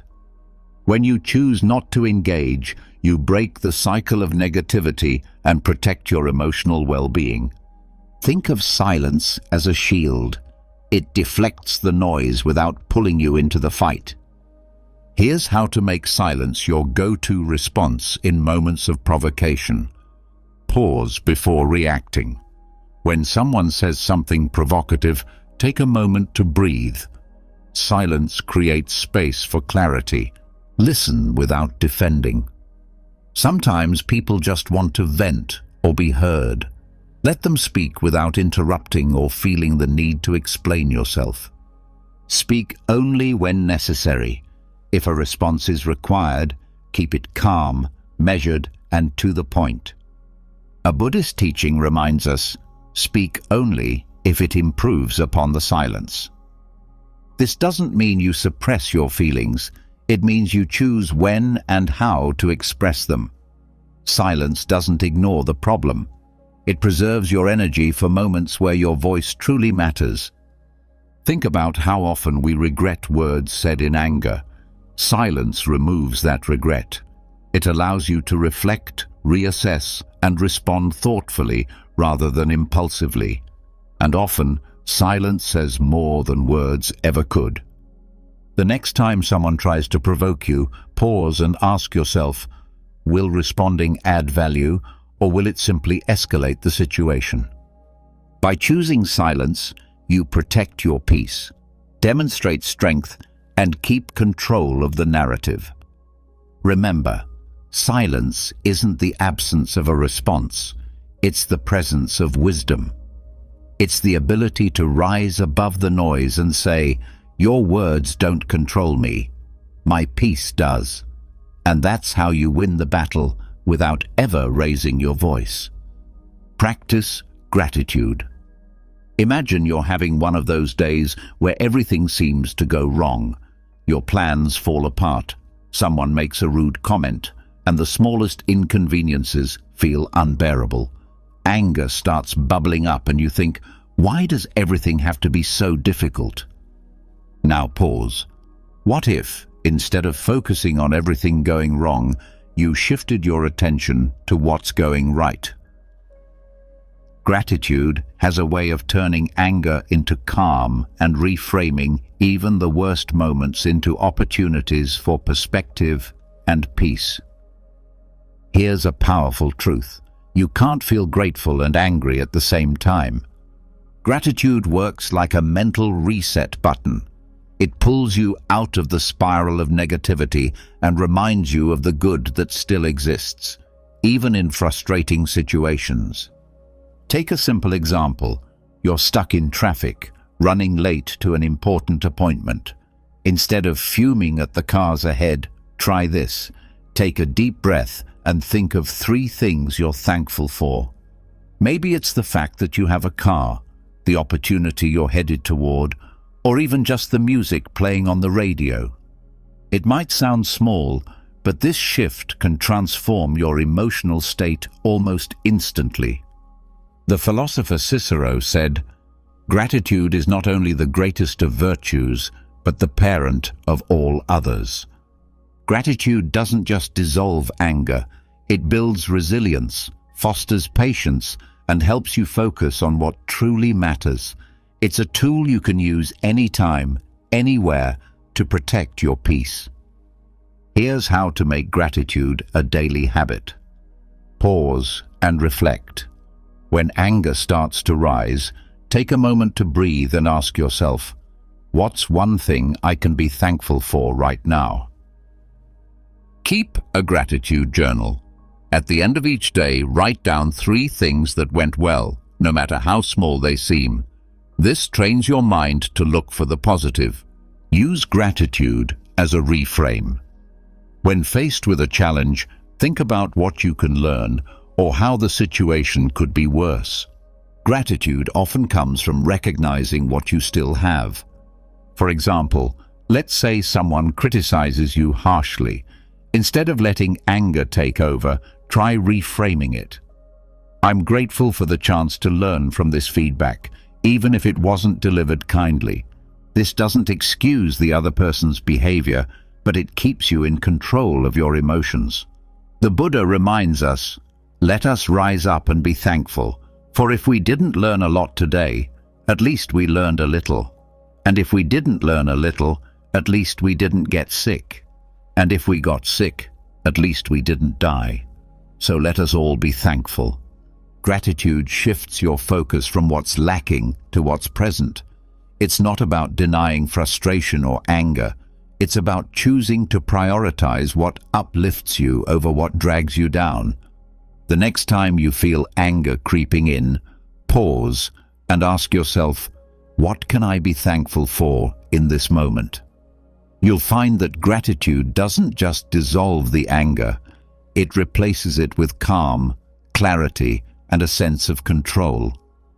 And in those moments, you'll realize that peace isn't something you find, it's something you create.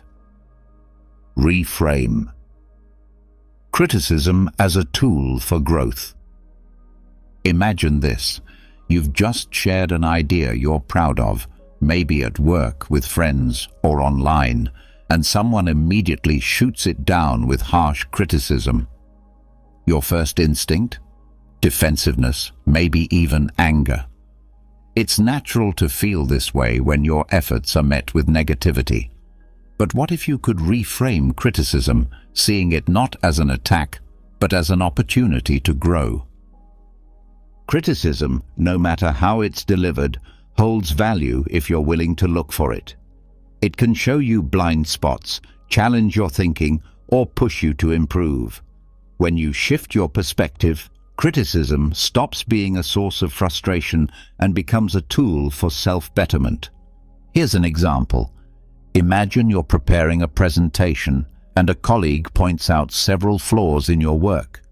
You could dismiss them, thinking, they're just trying to undermine me. Or you could pause and reflect. Is there truth in what they're saying? How can I use this feedback to improve? By choosing the second approach, you turn what might feel like an attack into a stepping stone. A wise thought captures this perfectly. Criticism, like rain, should be gentle enough to nourish growth without destroying roots. This doesn't mean all criticism is valid or worth your attention. Some people criticize out of envy, ignorance, or malice. The key is to filter what you hear, keeping what's constructive and discarding what's not. Here's how to handle criticism with grace. Pause before reacting. When faced with criticism, take a moment to breathe. This helps you avoid reacting emotionally. Evaluate the source. Consider who's giving the feedback. Do they have your best interests in mind? Is their perspective informed? Find the lesson. Even poorly delivered criticism can carry a valuable insight. Ask yourself, what can I learn from this? Let's take a more personal example. Imagine a family member makes a critical remark about your choices, like your career or lifestyle. Instead of arguing or shutting down, you could say, "I hear your concerns. I'll think about what you've said." This response shows maturity and gives you the chance to reflect later without escalating the conflict. Epictetus offers a timeless reminder. If anyone tells you that a certain person speaks ill of you, do not make excuses about what is said of you, but answer, "He does not know my other faults, else he would not have mentioned only these." This Stoic wisdom reminds us not to take criticism too personally. Instead, see it as part of the journey towards self-improvement. The next time someone critiques you, ask yourself, what can I learn from this feedback? Is this criticism about me, or does it reflect more about them? How can I grow from this moment? Lao Tzu reminds us, knowing others is intelligence. Knowing yourself is true wisdom. Criticism, when approached with the right mindset, is a mirror that helps you understand yourself better. It's not always comfortable, but growth rarely is. By welcoming feedback, even when it stings, you develop resilience, humility, and a stronger sense of self. So the next time criticism comes your way, pause and reframe it. See it not as an obstacle, but as a stepping stone toward becoming your best self. Remember, growth often hides in discomfort, and those who embrace it unlock a level of strength that no criticism can shake. Master the art of letting go. Imagine holding on to a hot coal, determined to throw it at someone who hurt you. But while you're waiting for the right moment, the coal keeps burning your hand. Anger, grudges, and resentment work the same way. They harm you far more than the person who caused your pain. The real strength lies not in holding on, but in letting go. Letting go doesn't mean forgetting or condoning what happened. It means releasing the emotional weight that drags you down, freeing yourself from the control of the past. When you let go, you reclaim your energy, your peace, and your ability to focus on the present. The Buddha puts it beautifully. Holding on to anger is like drinking poison and expecting the other person to die. Think about a time when someone wronged you. Maybe it was a betrayal, an unfair judgment, or an unkind word. How much time did you spend replaying that moment in your mind? How much energy did you waste imagining confrontations or seeking revenge? Letting go is the antidote to this endless cycle. It allows you to move forward instead of staying trapped in the past. Here's an example. Imagine you're at work and a colleague takes credit for your idea. You could spend days stewing over the injustice, letting it affect your mood and productivity. Or you could let it go, recognizing that your worth isn't tied to one moment of recognition. By choosing the latter, you protect your peace and focus on what truly matters, your growth and future opportunities. Lao Tzu offers profound wisdom. When I let go of what I am, I become what I might be. Letting go isn't just about releasing anger or resentment. It's also about letting go of perfectionism, fear of failure, or the need for control. It's about embracing life as it is, with all its unpredictability, and finding freedom in acceptance. Here's how to start practicing the art of letting go. Acknowledge your feelings. Suppressing emotions only makes them stronger. Allow yourself to feel hurt, anger, or disappointment without judgment. Reframe the situation. Ask yourself, what can I learn from this experience? How can I grow stronger because of it? Focus on the present. Letting go is a choice you make for yourself, not for the other person. Shift your attention to the here and now, where your power lies. Think of letting go like releasing a balloon. The longer you hold onto it, the more it strains your hand. But when you let it float away, you feel lighter and freer. Life becomes less about what happened and more about what's possible. Marcus Aurelius reminds us, "Do not be disturbed by what is outside your power. Let it go and you will find peace." This doesn't mean letting people walk over you or ignoring injustice. It means choosing where to direct your energy. By letting go of what you can't change, you create space for what you can, a brighter, calmer, and more fulfilling life. So, the next time you find yourself clinging to anger or regret, pause and ask yourself, is this worth my peace? What would my life look like if I let this go? The answer will guide you toward emotional freedom, because true strength isn't in holding on, it's in knowing when to release. And when you do, you'll discover that the lighter you feel, the stronger you become. And there you have it, 10 powerful lessons to help you master your emotions and stay unbothered no matter what life throws your way. These aren't just ideas, they're tools you can use every day to protect your peace, build resilience, and take control of your reactions. Remember, the goal isn't to suppress your feelings or become indifferent. It's to respond to life's challenges with clarity and strength. Emotional mastery isn't about what happens to you, it's about how you choose to react. The power to stay calm, centered, and free lies entirely in your hands. As you move forward, take these lessons with you. Practice pausing before you react. Set boundaries that protect your energy, and let go of the things and people you can't control. Each time you choose peace over anger, you take one step closer to living the unshakable life you deserve. If you found value in this episode, don't keep it to yourself. Share it with someone who might need a little extra calm in their life. And if you have your own tips or experiences about staying unbothered, I'd love to hear them. Drop a comment below. Thank you for joining me on this journey. Remember, emotional freedom isn't a destination. It's a practice. So keep showing up for yourself, stay mindful, and keep growing stronger every day.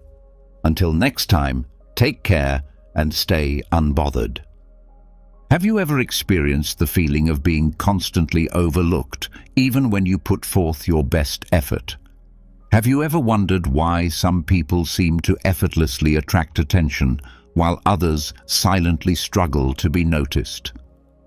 Today, we are going to explore 9 powerful psychological strategies, all rooted in Stoic teachings that, once understood and applied, can elevate your influence and help you become a priority in any situation. If this is your first time on my channel, I ask for your support by subscribing and liking this video, as it helps me continue to create more content like this in the future. Among these strategies, there is one that stands out for its subtle yet profound impact, a tool that you may have unknowingly used yourself. Through the lens of Stoic philosophy, you will not only gain a deeper understanding of human psychology, but also learn how to transform the dynamics in your encounters, even in ordinary, everyday situations. I encourage you to stay with me until the end of this journey, because each strategy, each piece of this puzzle, complements the next. If you miss any of these elements, you risk missing the complete picture that they form together. If you share my passion for personal growth, please take a moment to click on the notification bell and subscribe. This commitment is essential, as the strategies we discuss here should be seen as tools to understand human behavior and navigate the complexities of social interactions in an ethical manner. These techniques aim to increase influence and awareness, allowing you not only to comprehend the subtleties of the human mind, but also to use that understanding to guide your actions and shape your relationships with others. Now, are you ready to uncover what has been hidden in plain sight? Together, let's decipher the secrets and strategies that have been operating in the shadows, waiting to be illuminated by the power of understanding. The first strategy centers on mastering emotions. Every individual, regardless of age or background, is influenced by emotions to some extent. They shape our actions, reactions, and interactions. However, few people have truly learned to master the art of understanding and subtly influencing emotions, not just within themselves, but also in others. This mastery, once attained, can position you as an essential figure in any social setting. It's well known that people are naturally drawn to stability, particularly emotional stability. And Stoicism teaches us the value of remaining calm, composed, and rational in situations where others might falter. When you demonstrate the ability to stay steady in the face of adversity, you instantly stand out, like an anchor in a stormy sea. Others will naturally seek your guidance, placing you on a pedestal. However, remember that this is not about suppressing emotions, but about understanding and channeling them effectively. As Epictetus once said, "We cannot choose our external circumstances, but we can always choose how we respond to them." This is the essence of this strategy. By demonstrating control over your reactions, you inspire trust and confidence in others. You also gain the ability to subtly guide the emotions of those around you. If your calm words can soothe someone's anger, or if your empathetic sadness brings comfort to someone in pain, you become a lighthouse, drawing others to you. But this power is not a mere game. It is a responsibility that must be handled with care. There is a deeper level to this beyond simply radiating calmness. To truly excel, you must learn to read the emotional currents of any room, recognize unspoken feelings and respond to them.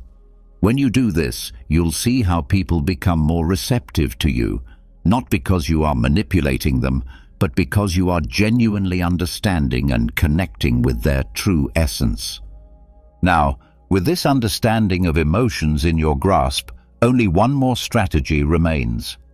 Can you guess what it is? You might have been using it without even realizing it. The power of disengagement, or the ability to walk away when necessary. There is a subtle force in the act of moving away from a situation when it calls for it. This is not a sign of cowardice or indifference. It is a demonstration of self-worth and recognition of your own value. When you trust in your worth, stepping away from a situation becomes a choice, not a reaction. Many people associate attachment with care and commitment, but attachment can easily become a chain that keeps you bound to situations and people who do not appreciate you. Always being available, always giving, can diminish the value of what you offer. Others may begin to take your presence and contributions for granted. When this happens, the balance is disrupted and you risk becoming undervalued. It is not about playing hard to get, but about making yourself unforgettable. As Seneca once said, "It is not the man who has little, but he who yearns for more, who is truly poor." The willingness to step away from a situation is embracing the essence of this wisdom. It involves recognizing that there is power in self-respect and autonomy. When people sense that you are not bound by need or desperation, they start seeing you differently. They begin to understand that your time, your skills, or even your company is a privilege and not something they are entitled to. By mastering this strategy, you show the world that your presence is a gift, one that can be taken away at any moment. Paradoxically, By demonstrating that you can walk away, many will now desire you, seeing in that strength something rare. In a world where holding on is the norm, your detachment becomes your crown. Applying these strategies brings a host of benefits. When implemented correctly, they can elevate your influence, strengthen your relationships, and place you in a position where people not only prioritize you, but also genuinely value your company. However, it is important to be cautious. As Stoics, these tactics should serve as tools for influence when necessary, not as mechanisms for manipulation or attention-seeking. Authenticity and integrity are crucial in using these strategies. Without these, not only would the approach be ethically questionable, but it could also be counterproductive in the long run. Now let's consider the principle of reciprocity. Think about the last time a small gesture brightened your day, a surprise coffee from a colleague, a kind word from a friend, or an unexpected compliment. These seemingly trivial actions often leave a lasting impression because they touch on a powerful force in our human nature: reciprocity. This is the internal impulse that drives us to give back when someone shows us kindness beyond what is expected. Recognizing and harnessing this force can transform the way people perceive you and how they relate to you. As the philosopher Seneca once said, "While we teach, we learn."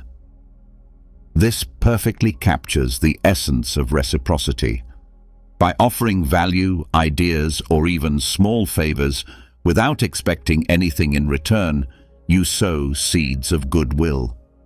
Over time, these seeds grow into relationships where people are inclined to support you, help you, and prioritize your needs.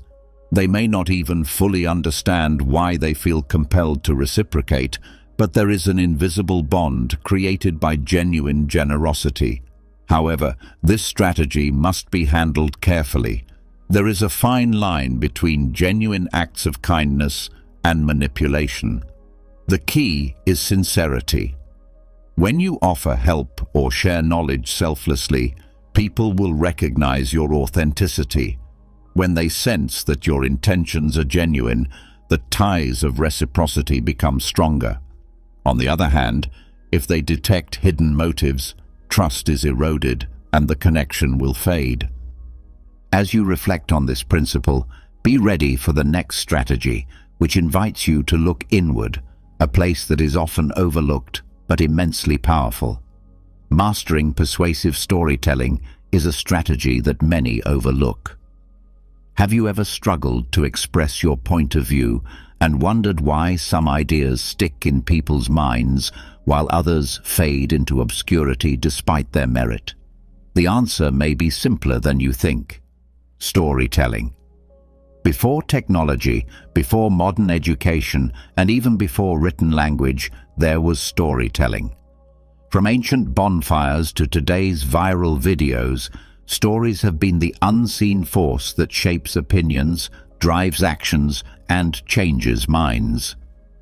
Epicurus wisely pointed out that men are disturbed not by the things that happen to them, but by the way they perceive them.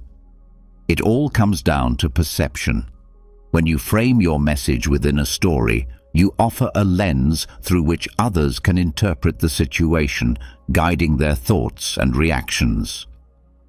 The beauty of storytelling lies in its ability to make listeners feel as though they are part of the narrative. This evokes empathy and makes your perspective resonate on a personal level. For example, if you're trying to persuade a team to take on a challenging project, instead of listing facts and figures, you could tell a story about how pioneers faced similar obstacles and emerged victorious. By drawing parallels between their struggles and the current task, you show that while the road ahead may be difficult, the rewards, both tangible and intangible, are worth the effort. Suddenly, the project is no longer just another task. It becomes a noble pursuit, and who doesn't want to be the hero in their own story? However, the power of storytelling must be wielded with authenticity. People can tell when a narrative is contrived or when it's simply designed to manipulate. The goal is to find real, genuine connections and emotions. When authenticity is combined with the art of storytelling, it creates an unbeatable combination that ensures your voice is not just heard, but also remembered. But stories are just one piece of the puzzle.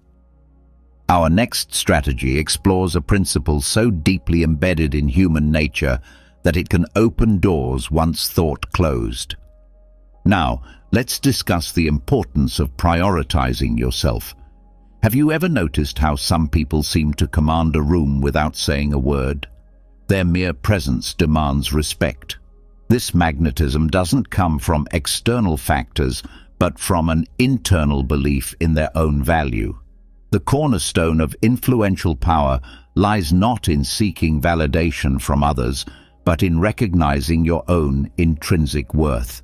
As Marcus Aurelius once said, "You have power over your mind, not external events." Understanding this concept is the key to unlocking your inner strength.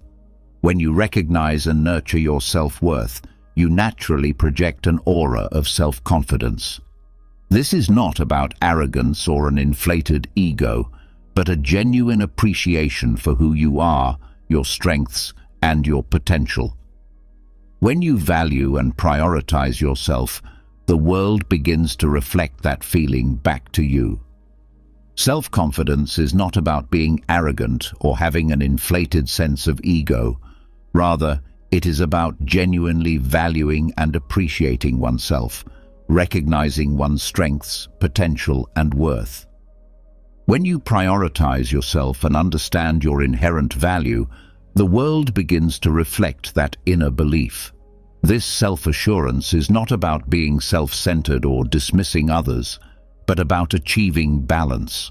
Just like the principle of reciprocity, which thrives on genuine gestures of goodwill, true self-love emerges from sincere introspection and self-respect.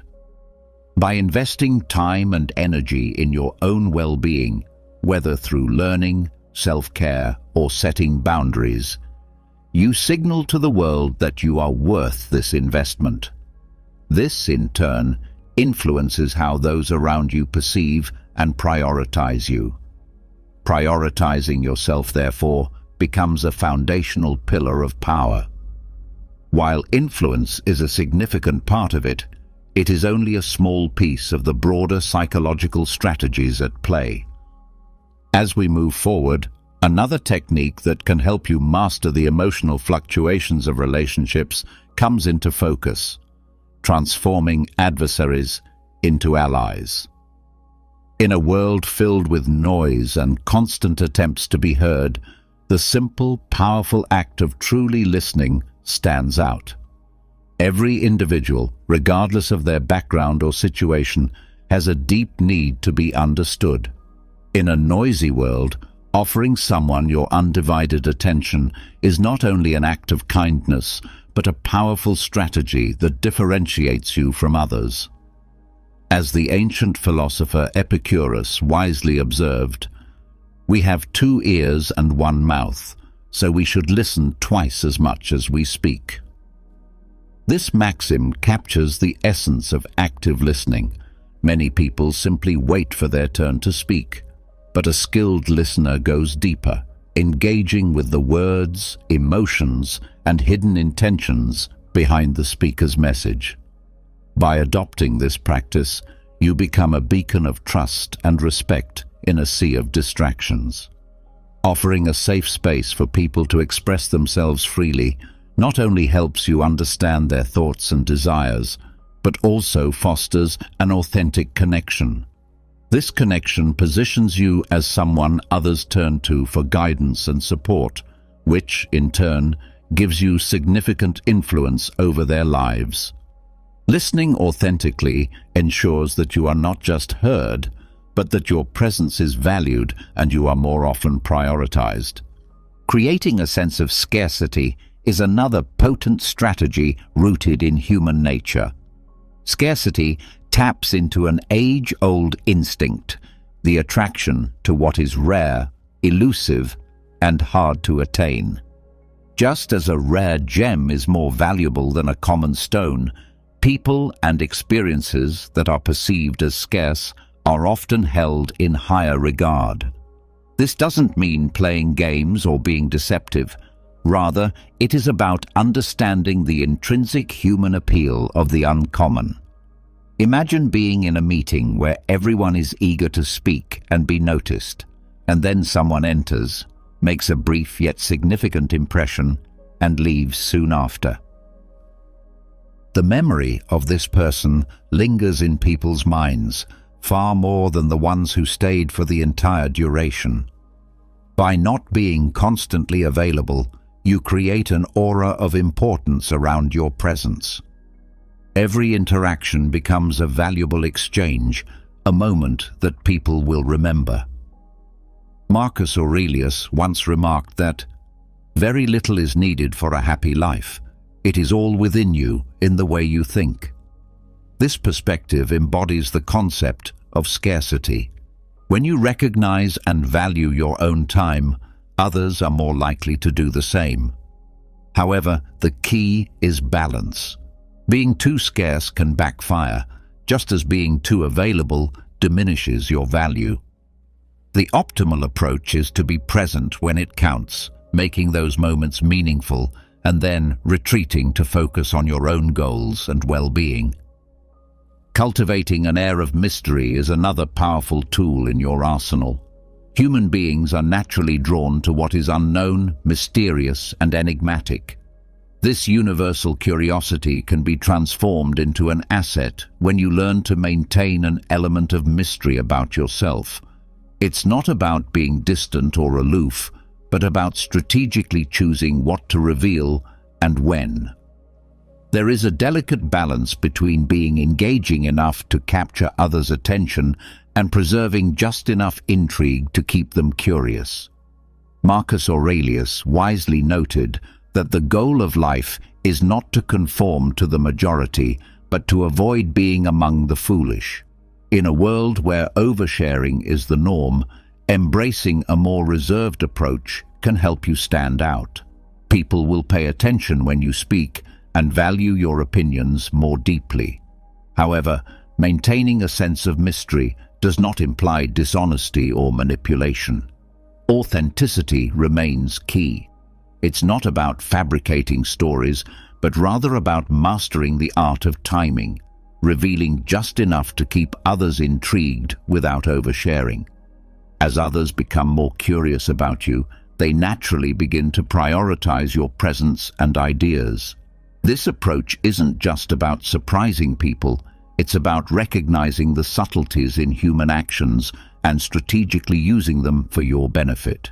In essence, cultivating an air of mystery allows you to rise above the noise, becoming an intriguing enigma to those around you.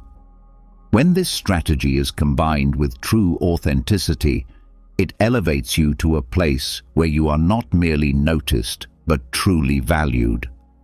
By making others look forward to your actions, you ensure that your presence leaves a lasting impact, and your influence endures long after you have departed from a room.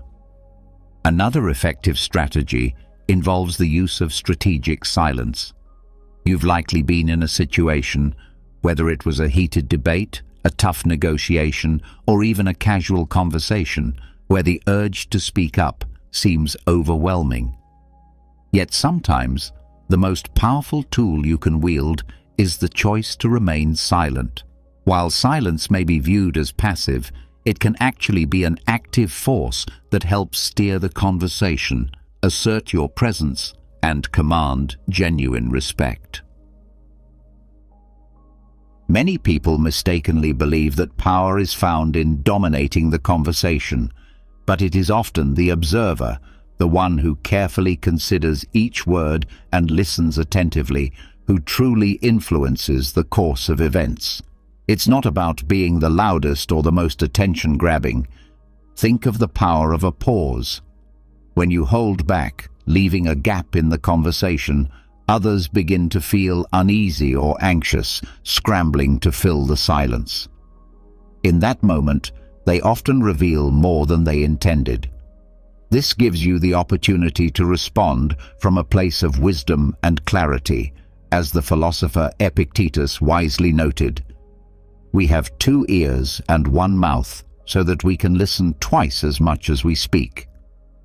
By practicing restraint in your speech, you position yourself as the orchestrator of the dialogue, directing it with precision. However, strategic silence isn't just about listening. It's about knowing when to speak and how to harness the power of your words. Each word you utter carries weight, and you must choose carefully when to speak and when to remain silent, ensuring your words have maximum impact. Words are more than just tools of communication. They have the power to shape perceptions and even alter realities. That said, using silence as a tool requires skill and balance. If you use it too often, it can come across as distant or disengaged. The key is to strike the right balance between active listening and moments of silence, making sure your interactions remain authentic and meaningful.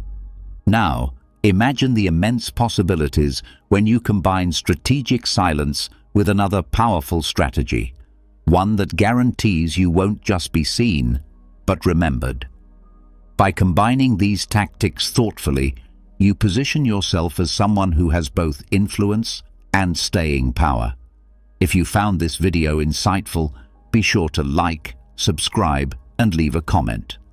Your support lets YouTube know that these kinds of videos are helping people like you, allowing us to create more content like this in the future. Have you ever experienced being ghosted? You thought everything was going smoothly, and then out of nowhere she vanishes. No messages, no explanations, leaving you confused and wondering what went wrong. Or maybe she's inconsistent with her attention. One day, she's incredibly affectionate, and the next, she's completely distant. It drives you crazy, doesn't it? Let's get brutally honest here. Many women play emotional games, and if you can't recognize those games or figure out how to respond to them, you'll find yourself stuck in a cycle of frustration, confusion, and emotional pain. But here's the truth. It's not your fault these games exist. However, it is your responsibility to learn how to navigate them. What I'm going to share with you today are 10 powerful, foolproof strategies to help you stay one step ahead when dealing with women who toy with your heart. And no, this isn't about manipulating anyone. This is about mastering yourself through the ancient wisdom of Stoicism. It's about becoming the calm in the chaos, the grounded, unshakable man who cannot be emotionally controlled. So prepare yourself, because what we're about to dive into has the potential to transform the way you approach relationships forever. Before we jump into those 10 Stoic strategies, let's be clear on one important thing. Why do women engage in these emotional games in the first place?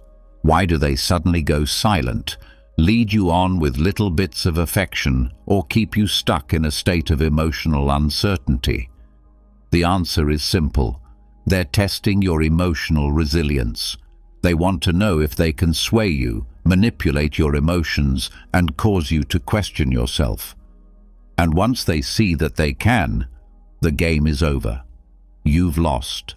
You'll lose their respect, and instead of being the one in control, you'll be the one chasing their validation. Here's the good news. You don't have to play their game. Rather than becoming a pawn in someone else's emotional drama, you can become the master of your own internal world. Through Stoicism, you can train yourself to stay calm, centered, and in control, no matter what emotional tactic she tries. This isn't just about succeeding in romantic relationships. It's about reclaiming your personal power and refusing to be manipulated. It's about becoming a man who fully understands his value. So if you're tired of being led around emotionally, if you're done playing the fool in someone else's story, and you're ready to regain your strength, stay with me. These 10 Stoic principles are about to shift the way you see everything. Let's start with emotional detachment. This is the foundation for everything else. To detach emotionally does not mean you stop caring altogether. It means that you no longer allow your emotions to rule you. You're not controlled by every fluctuation in someone else's behavior. You stop being reactive. Most guys lose it the moment a woman starts pulling away or acting distant. They get anxious, overanalyze every little thing, and rush to fix whatever they think went wrong. But let's be real. This is often just a test. She's watching to see how you'll handle the pressure, and when you start chasing her, desperate for her attention, you're failing the test. What you need to do instead is remain emotionally steady. Whether she's blowing up your phone with texts or completely ghosting you for days, your emotional state should remain consistent. You are calm. You are balanced. You are unaffected by her emotional highs and lows. And the more you practice this kind of detachment, the more attractive you actually become, because nothing draws people in more than someone who exudes emotional stability. It shows strength, and strength is magnetic. When you refuse to be shaken, you become someone who's impossible to play. Now let's talk about recognizing her behavioral patterns, because once you start paying attention, you'll see the same emotional tactics pop up over and over again. This matters because behavior patterns reveal intent, and when you can identify a pattern, the entire game becomes predictable, and predictability gives you power. Let's break it down with a classic example: hot and cold behavior. One day she's texting you non-stop, telling you how amazing you are, and even talking about the future. Then, suddenly, nothing. She becomes distant, distracted, maybe even cold. That roller coaster is not an accident. It's a deliberate push-pull strategy. She's doing it to test whether you'll chase her when she backs away. Most guys fall right into the trap. They panic, start over-texting, asking if everything's okay, trying to fix what they think is broken. But not you. You're going to recognize this for what it is, a test of emotional strength. And instead of reacting, you'll stay steady. You'll let her be the one to reach out. When you refuse to react emotionally to her inconsistent behavior, you completely change the dynamic. Suddenly, she's the one wondering why you didn't bite the bait, why you didn't chase. And let's be clear, this isn't always malicious. Sometimes women do this without even realizing it. It's a subconscious test of your confidence and composure, but whether it's intentional or not, the effect is the same. And your response should always be rooted in emotional discipline. Another behavioral pattern you need to be aware of is the breadcrumbing tactic. This happens when a woman gives you just enough attention to keep you engaged, but never actually commits to anything meaningful. You might get the occasional flirty text or vague agreement to meet up, but when it's time to solidify plans, she suddenly becomes unavailable or unresponsive. This is a calculated move meant to keep you emotionally invested, spending your time and energy, all while she avoids making any real commitment in return. So, how do you deal with breadcrumbing? The answer is simple. You call it out in a composed and emotionally detached manner. You might say something like, "Look, I'm not here for half-hearted attention. If you're not genuinely interested in spending time together, that's completely fine, but I'm not going to stick around waiting." You deliver this message without anger, without frustration, and most importantly, without chasing. By doing this, you make it clear that you have self-respect and are unwilling to accept anything less than what you truly deserve. Setting firm boundaries is crucial, and doing it early on is even more important. Boundaries are not just a means of self-protection, they are a statement of self-respect. Here's the hard truth. If you fail to set clear boundaries at the beginning of a relationship, you're essentially signaling to her that it's acceptable to disrespect or walk over you.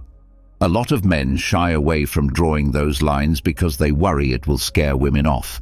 But here's the reality. Women are drawn to boundaries. Why? Because boundaries reflect that you value and respect yourself, and that kind of self-assurance is magnetic. Now, how do you set boundaries in a way that doesn't come across as overbearing or insecure? It starts with understanding that boundaries are about your own well-being. It's not about telling her what she can or cannot do. It's about expressing what you need in order to feel respected and emotionally safe. For example, if she frequently cancels plans at the last minute or ghosts you with no explanation, don't ignore it or pretend it doesn't bother you. Instead, bring it up in a calm and straightforward way. You might say, "I've noticed you've been canceling plans a lot lately. I really value consistency. If you're not interested in making this work, that's okay, but I'm not comfortable with this back and forth." This isn't an accusation or an attack. It's a mature and clear communication of your expectations. And here's where it becomes powerful. When you set boundaries from a place of genuine self-respect, you create a scenario where she either adjusts and starts respecting you, or she walks away. Either outcome is a win for you because you've preserved your emotional integrity and avoided being dragged into a disrespectful dynamic. Let's look at a common scenario where boundaries are absolutely necessary. Say you're seeing a woman who likes to flirt with other guys in front of you. She may be doing it to provoke jealousy or to test how much you care. Most guys either explode in anger or sit there fuming in silence. But that's not you. You remain composed, and when the moment is right, you calmly take her aside and say something like, "Look, I'm not into these kinds of games. If you're interested in other guys, that's totally your choice. But I'm not going to be part of that." You're not reacting emotionally. You're not starting a scene. You're simply communicating a boundary and making it clear that if it's not respected, you're ready to walk away. When it comes to mind games, nothing makes a stronger impact than staying calm under pressure. Many women will test a man's composure to see if they can provoke a reaction. They might talk about their ex, flirt with someone else in front of you, or make passive-aggressive comments, all designed to push your buttons. Most men fall for it and react exactly how she expects, with jealousy, anger, or insecurity. But you're going to take the stoic approach. When she tries to test you emotionally, you stay calm, collected, and completely unfazed. Why does this approach work? Because when you don't react, it takes away her power in the situation. She expects a reaction, a blow-up, a jealous remark, a defensive argument. But when you remain unshaken, the dynamic shifts. You're sending a message that she doesn't have control over your emotions. Here's an example. Let's say during a conversation, she casually mentions her ex. "My ex used to take me to this amazing restaurant." Or, "I had the best summer with my ex." She's trying to trigger insecurity or jealousy. Most guys would respond with something like, "I don't want to hear about your ex," or "Why are you still talking about him?" But not you. You keep your cool and respond with something like, "That's cool.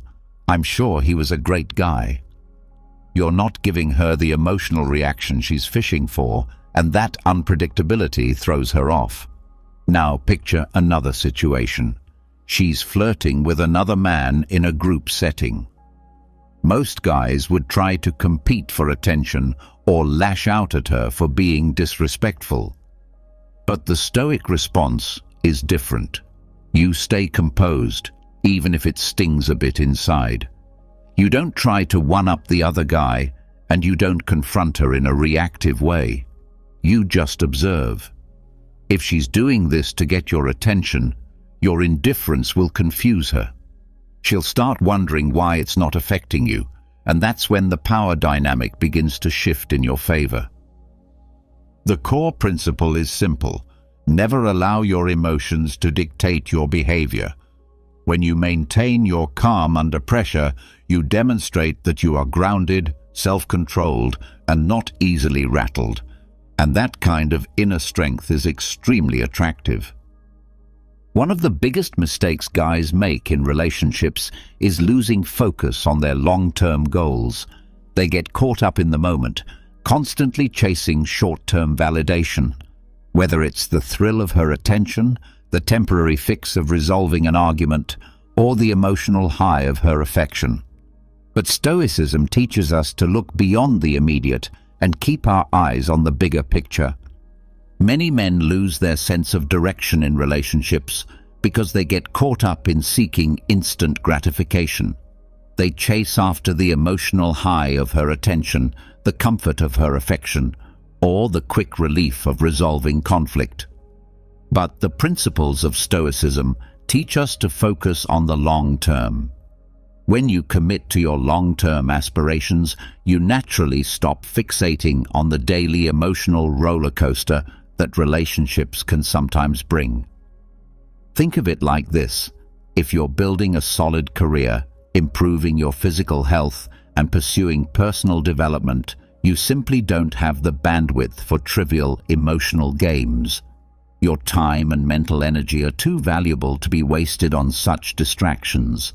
Adopting this mindset brings two powerful changes. First, you become less reactive because you're not relying solely on her attention for emotional fulfillment.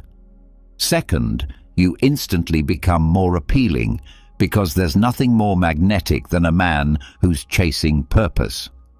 Imagine you're dating a woman and things are progressing smoothly. Then suddenly she starts to retreat, texts less frequently, cancels plans, and appears emotionally distant. Most guys would immediately spiral, overanalyzing everything, becoming clingy and bending over backward to fix things. They become overly available and lose their self-respect in the process. But a man who's focused on his long-term goals doesn't panic.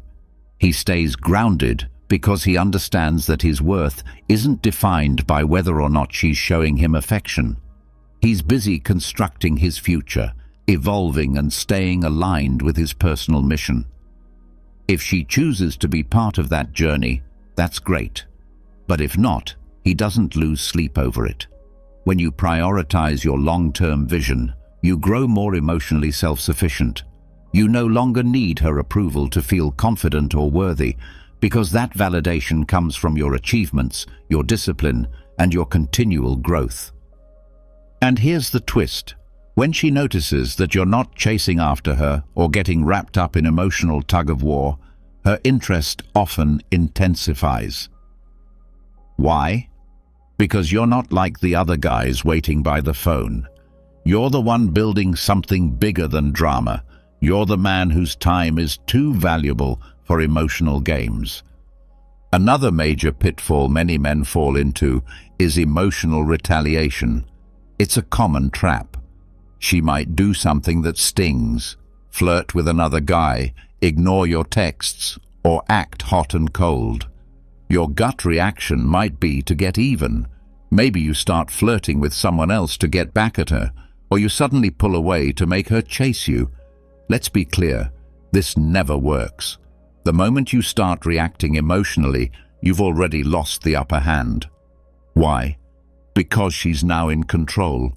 You've allowed her actions to dictate yours, and that hands her all the power. A man rooted in stoicism doesn't retaliate emotionally because he knows that emotional reactivity is a weakness. Instead, he chooses to respond with quiet detachment. If she ghosts him, he doesn't spiral or seek revenge. He simply pulls back his attention and reinvests it in himself. If she tries to make him jealous, he doesn't fall into the trap. He stays composed and carries on with his life. Picture this. You're at a social gathering with a woman you've been seeing, and she starts openly flirting with another guy. Most men would react in one of two ways. They'd either confront her in a heated moment or try to outdo her by flirting with someone else. But both of these reactions stem from insecurity. Instead, you choose not to react. You remain calm and let her play her game without participating. This response frustrates her because she realizes she no longer has emotional leverage over you. By refusing to retaliate emotionally, you maintain full control of the situation. You're sending a powerful signal: I won't be manipulated. And the beauty of this approach is that the game loses its power. She'll either stop playing or realize you're someone who can't be easily controlled. Either way, you come out on top. Now let's talk about communication. It's the foundation of any strong relationship, yet many people struggle with it. They either dodge difficult conversations entirely or approach them with so much emotion that it leads to fights, misunderstandings, and unnecessary chaos. But a stoic man knows how to express himself clearly and assertively without allowing his emotions to cloud his message. The key is to communicate your boundaries and expectations calmly. When you're dealing with a woman who's playing games or acting inconsistently, you don't need to raise your voice or create drama. You simply express your thoughts with poise and clarity. For example, if she's been distant or unpredictable, most guys either explode or try to suppress their feelings until they eventually blow up. But you approach the situation differently. You say something like, "Hey, I've noticed you've been acting a bit differently lately. I'm not sure what's going on, but I'd like to know if there's something we should talk about." See how there's no accusation, no emotional charge, and no neediness? You're just being observant and opening the door for honest dialogue. This approach catches her off guard because you're not acting out of desperation or emotion. You're coming from a place of steady confidence. And that kind of energy is incredibly appealing. When you speak with clarity and firmness, you create the tone and standard for how the relationship will operate. You show her that you're not the kind of man who avoids confrontation or lets problems simmer beneath the surface. You're direct, mature, and unafraid to bring things into the open. By doing this, you're establishing a relationship dynamic rooted in honesty and mutual respect, not one built on manipulation or power plays. You're letting her know that mind games have no place here, and that communication is something you take seriously. That kind of presence not only calms the storm, but prevents future drama from ever starting. At the core of it all, you have to put your own well-being first. This isn't just a motivational catchphrase, it's a fundamental truth. The most important relationship you'll ever have isn't with her or anyone else. It's the one you have with yourself. And yet, so many men forget this when they get tangled up in emotional mind games or manipulative behavior. If you're constantly feeling stressed, uneasy, or like you're tiptoeing around someone else's moods, then something's wrong. It's a clear sign that you're allowing things into your life that don't belong there. No relationship, no matter how attractive, exciting, or passionate, is worth giving up your peace of mind, your sense of self, or your mental health. The moment you sacrifice your own needs and emotional stability to keep someone else happy, you've already handed over your power. This isn't about being selfish or dismissing the feelings of others. It's about finding the balance where your well-being isn't constantly being undermined. Ironically, when you prioritize your own health, growth, and emotional grounding, you become far more appealing to women. They gravitate toward men who know their worth, who don't waver when things get unstable, and who maintain a strong internal compass. This doesn't just apply to romantic connections, it spills into every corner of your life. Whether it's your career, your friendships, or your family, the standard remains: protect your peace. Picture this. You're dating a woman who keeps sending you mixed signals. One moment she's affectionate, and the next she's cold and distant. Naturally, you start to question everything, wondering what you might have done wrong, possibly even adjusting your own behavior to match her ever-changing mood. That's the trap. Before long, you're no longer living in your own lane. You're walking on emotional eggshells. And that's when you need to stop and ask yourself, what is this doing to my mental state? If the answer is anything short of positive, it's time to step back. Pull your energy away. Recenter yourself. Do things that lift you up. Hit the gym. Focus on that project you've been passionate about. Spend time with people who genuinely support you. You owe yourself that much. Protecting your mental space isn't optional. It's essential.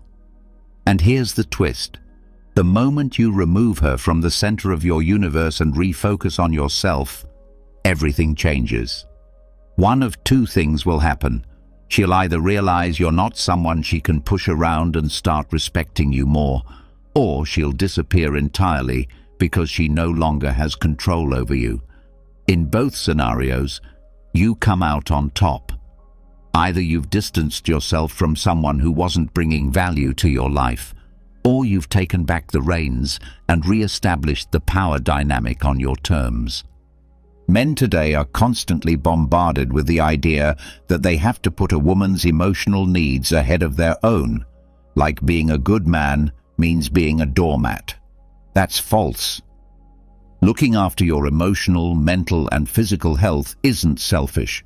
It's survival, and not just survival, it's magnetic. When you demonstrate that your inner peace is sacred and untouchable, you immediately earn more respect and desire. So the next time you feel like someone's behavior is threatening your peace, ask yourself this: is this truly worth the cost to my well-being? If the answer is no, then it's time to recalibrate. Reclaim your energy and pour it into what really counts: yourself.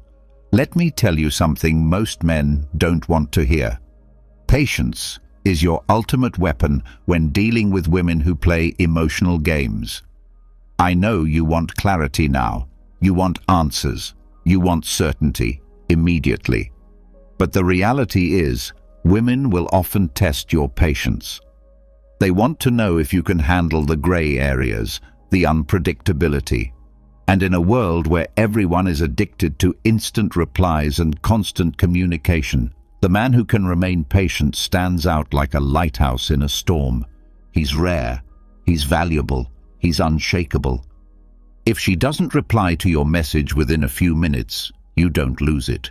If she cancels plans last minute, you don't explode with frustration. Instead, you maintain your composure, you let things unfold, and you stay grounded. Because here's the deal: women will test your patience.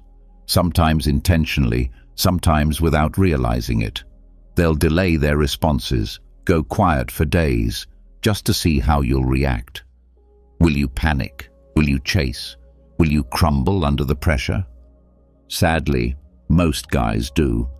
They start firing off double texts, asking if everything's okay, trying to fix what they assume is broken. But not you. You're different. You've mastered patience.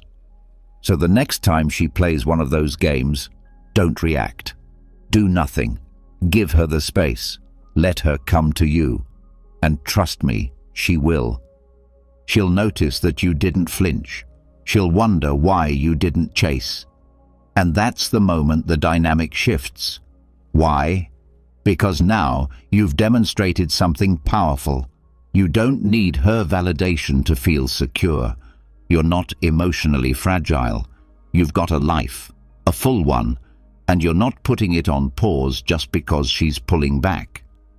This makes you a challenge, and let's be real, women love a challenge. But this kind of patience isn't just about dating. It's a mindset. It's about resisting the urge to react to every little emotional spike. It's about delaying gratification, about recognizing that the best things in life, whether it's in love, success, or self-mastery, don't come instantly. They take time. When you adopt this level of patience, you rise above the drama. You stop chasing things that don't benefit you in the long term. You stop reacting impulsively to every small emotional shift. You break free from the constant emotional turbulence that traps so many men. A stoic man understands that the best things in life require time. He's not rushing. He's not acting out of desperation. He's committed to the long-term vision. And in the end, the long game always wins. While other men are out there scrambling for attention and craving instant approval, you remain composed, allowing life to unfold while staying sharply focused on your personal goals. But understand this: patience doesn't mean waiting around endlessly without action. It means having the discipline to wait for the right opportunity before making your move. Whether it's in love, career, or personal development, patience equips you to act strategically and with intention, moves that create lasting success, not just momentary satisfaction. Now let's talk about one of the most powerful choices you can make: knowing when to walk away. This is where the real strength lies. There's a saying, the most powerful position you can have is the ability to walk away and truly mean it. If you take away just one thing from this entire message, let it be this: mastering the ability to walk away is your greatest power move. It's the final card, the ultimate show of strength, and most men are too scared to use it. But the moment you do, everything changes. Here's the reality: not every woman deserves your time, your energy, or your emotional investment. If she's constantly playing games, keeping you on the hook, disrespecting your time, or treating you like a second option, you need to be ready to walk away. Not out of spite, not with loud arguments or emotional outbursts, but with steady, quiet confidence. When you choose to walk away, you're sending a clear message. I don't need your approval to validate my worth. You're showing that you have choices, that your self-respect matters more than someone else's inconsistent affection. And here's the unexpected truth: many times, the moment you walk away, she'll start chasing you. Why? Because walking away is the strongest form of self-respect, and women are naturally drawn to men who value themselves. But let's not get it twisted. Walking away should never be used as a manipulative trick to get her attention. It's not a game, it's a declaration. It's saying, I'm done with the back and forth. If you're serious about being a part of my life, that's great. But if not, I'm completely fine moving on without you.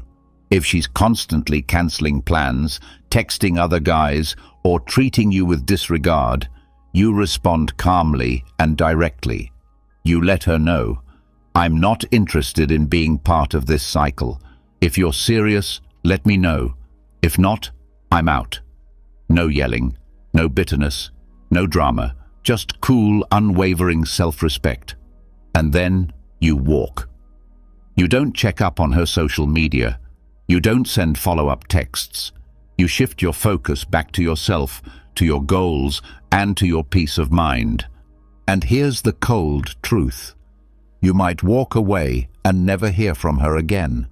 She might not come back, but that's okay, because by walking away, you've already won.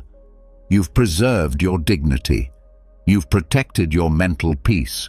You've kept your self-worth intact. And believe me, those things are infinitely more valuable than holding on to a relationship that chips away at your soul. Why is walking away so powerful? Because most men can't do it. They fear losing her. They fear being alone. But when you walk away, you're announcing to the world, I'm not afraid. I know who I am. I know what I bring to the table, and I refuse to accept anything less than what I deserve. That kind of quiet certainty is rare, and it's magnetic. The best part? When you walk away, you take your power back. You reclaim control over your emotions, your happiness, and your life. You stop letting someone else dictate your mood, your confidence, or your direction. That, my friend, is the essence of true strength. So, there it is. 10 powerful, practical, and transformative principles to navigate relationships when you're dealing with emotional manipulation and mind games. But these aren't just relationship tactics, they are life strategies. When you cultivate emotional detachment, set firm boundaries, maintain your composure, protect your well-being, exercise patience, and master the ability to walk away, you become a man who is grounded, unshakable, and deeply respected. Keep in mind, this isn't about deceiving women or playing head games. It's about self-mastery. It's about becoming the man who leads his life, not the one who is led by circumstances or emotions. When you step into that version of yourself, you naturally attract women who respect your presence, value your consistency, and refuse to play games because they know you won't tolerate it. But this is just the start. These principles are your foundation, your launchpad toward becoming your highest self.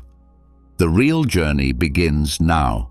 Keep evolving, keep sharpening your mindset, keep living with purpose and power.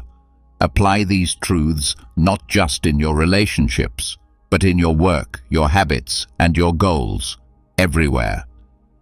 If you've gained insight and value from this message, consider supporting the channel by joining our memberships or subscribing. Every bit of support helps us continue sharing wisdom that empowers men and makes this knowledge accessible to all. Let's build a brotherhood of men who refuse to be played, who reclaim their strength, and who take full ownership of their lives.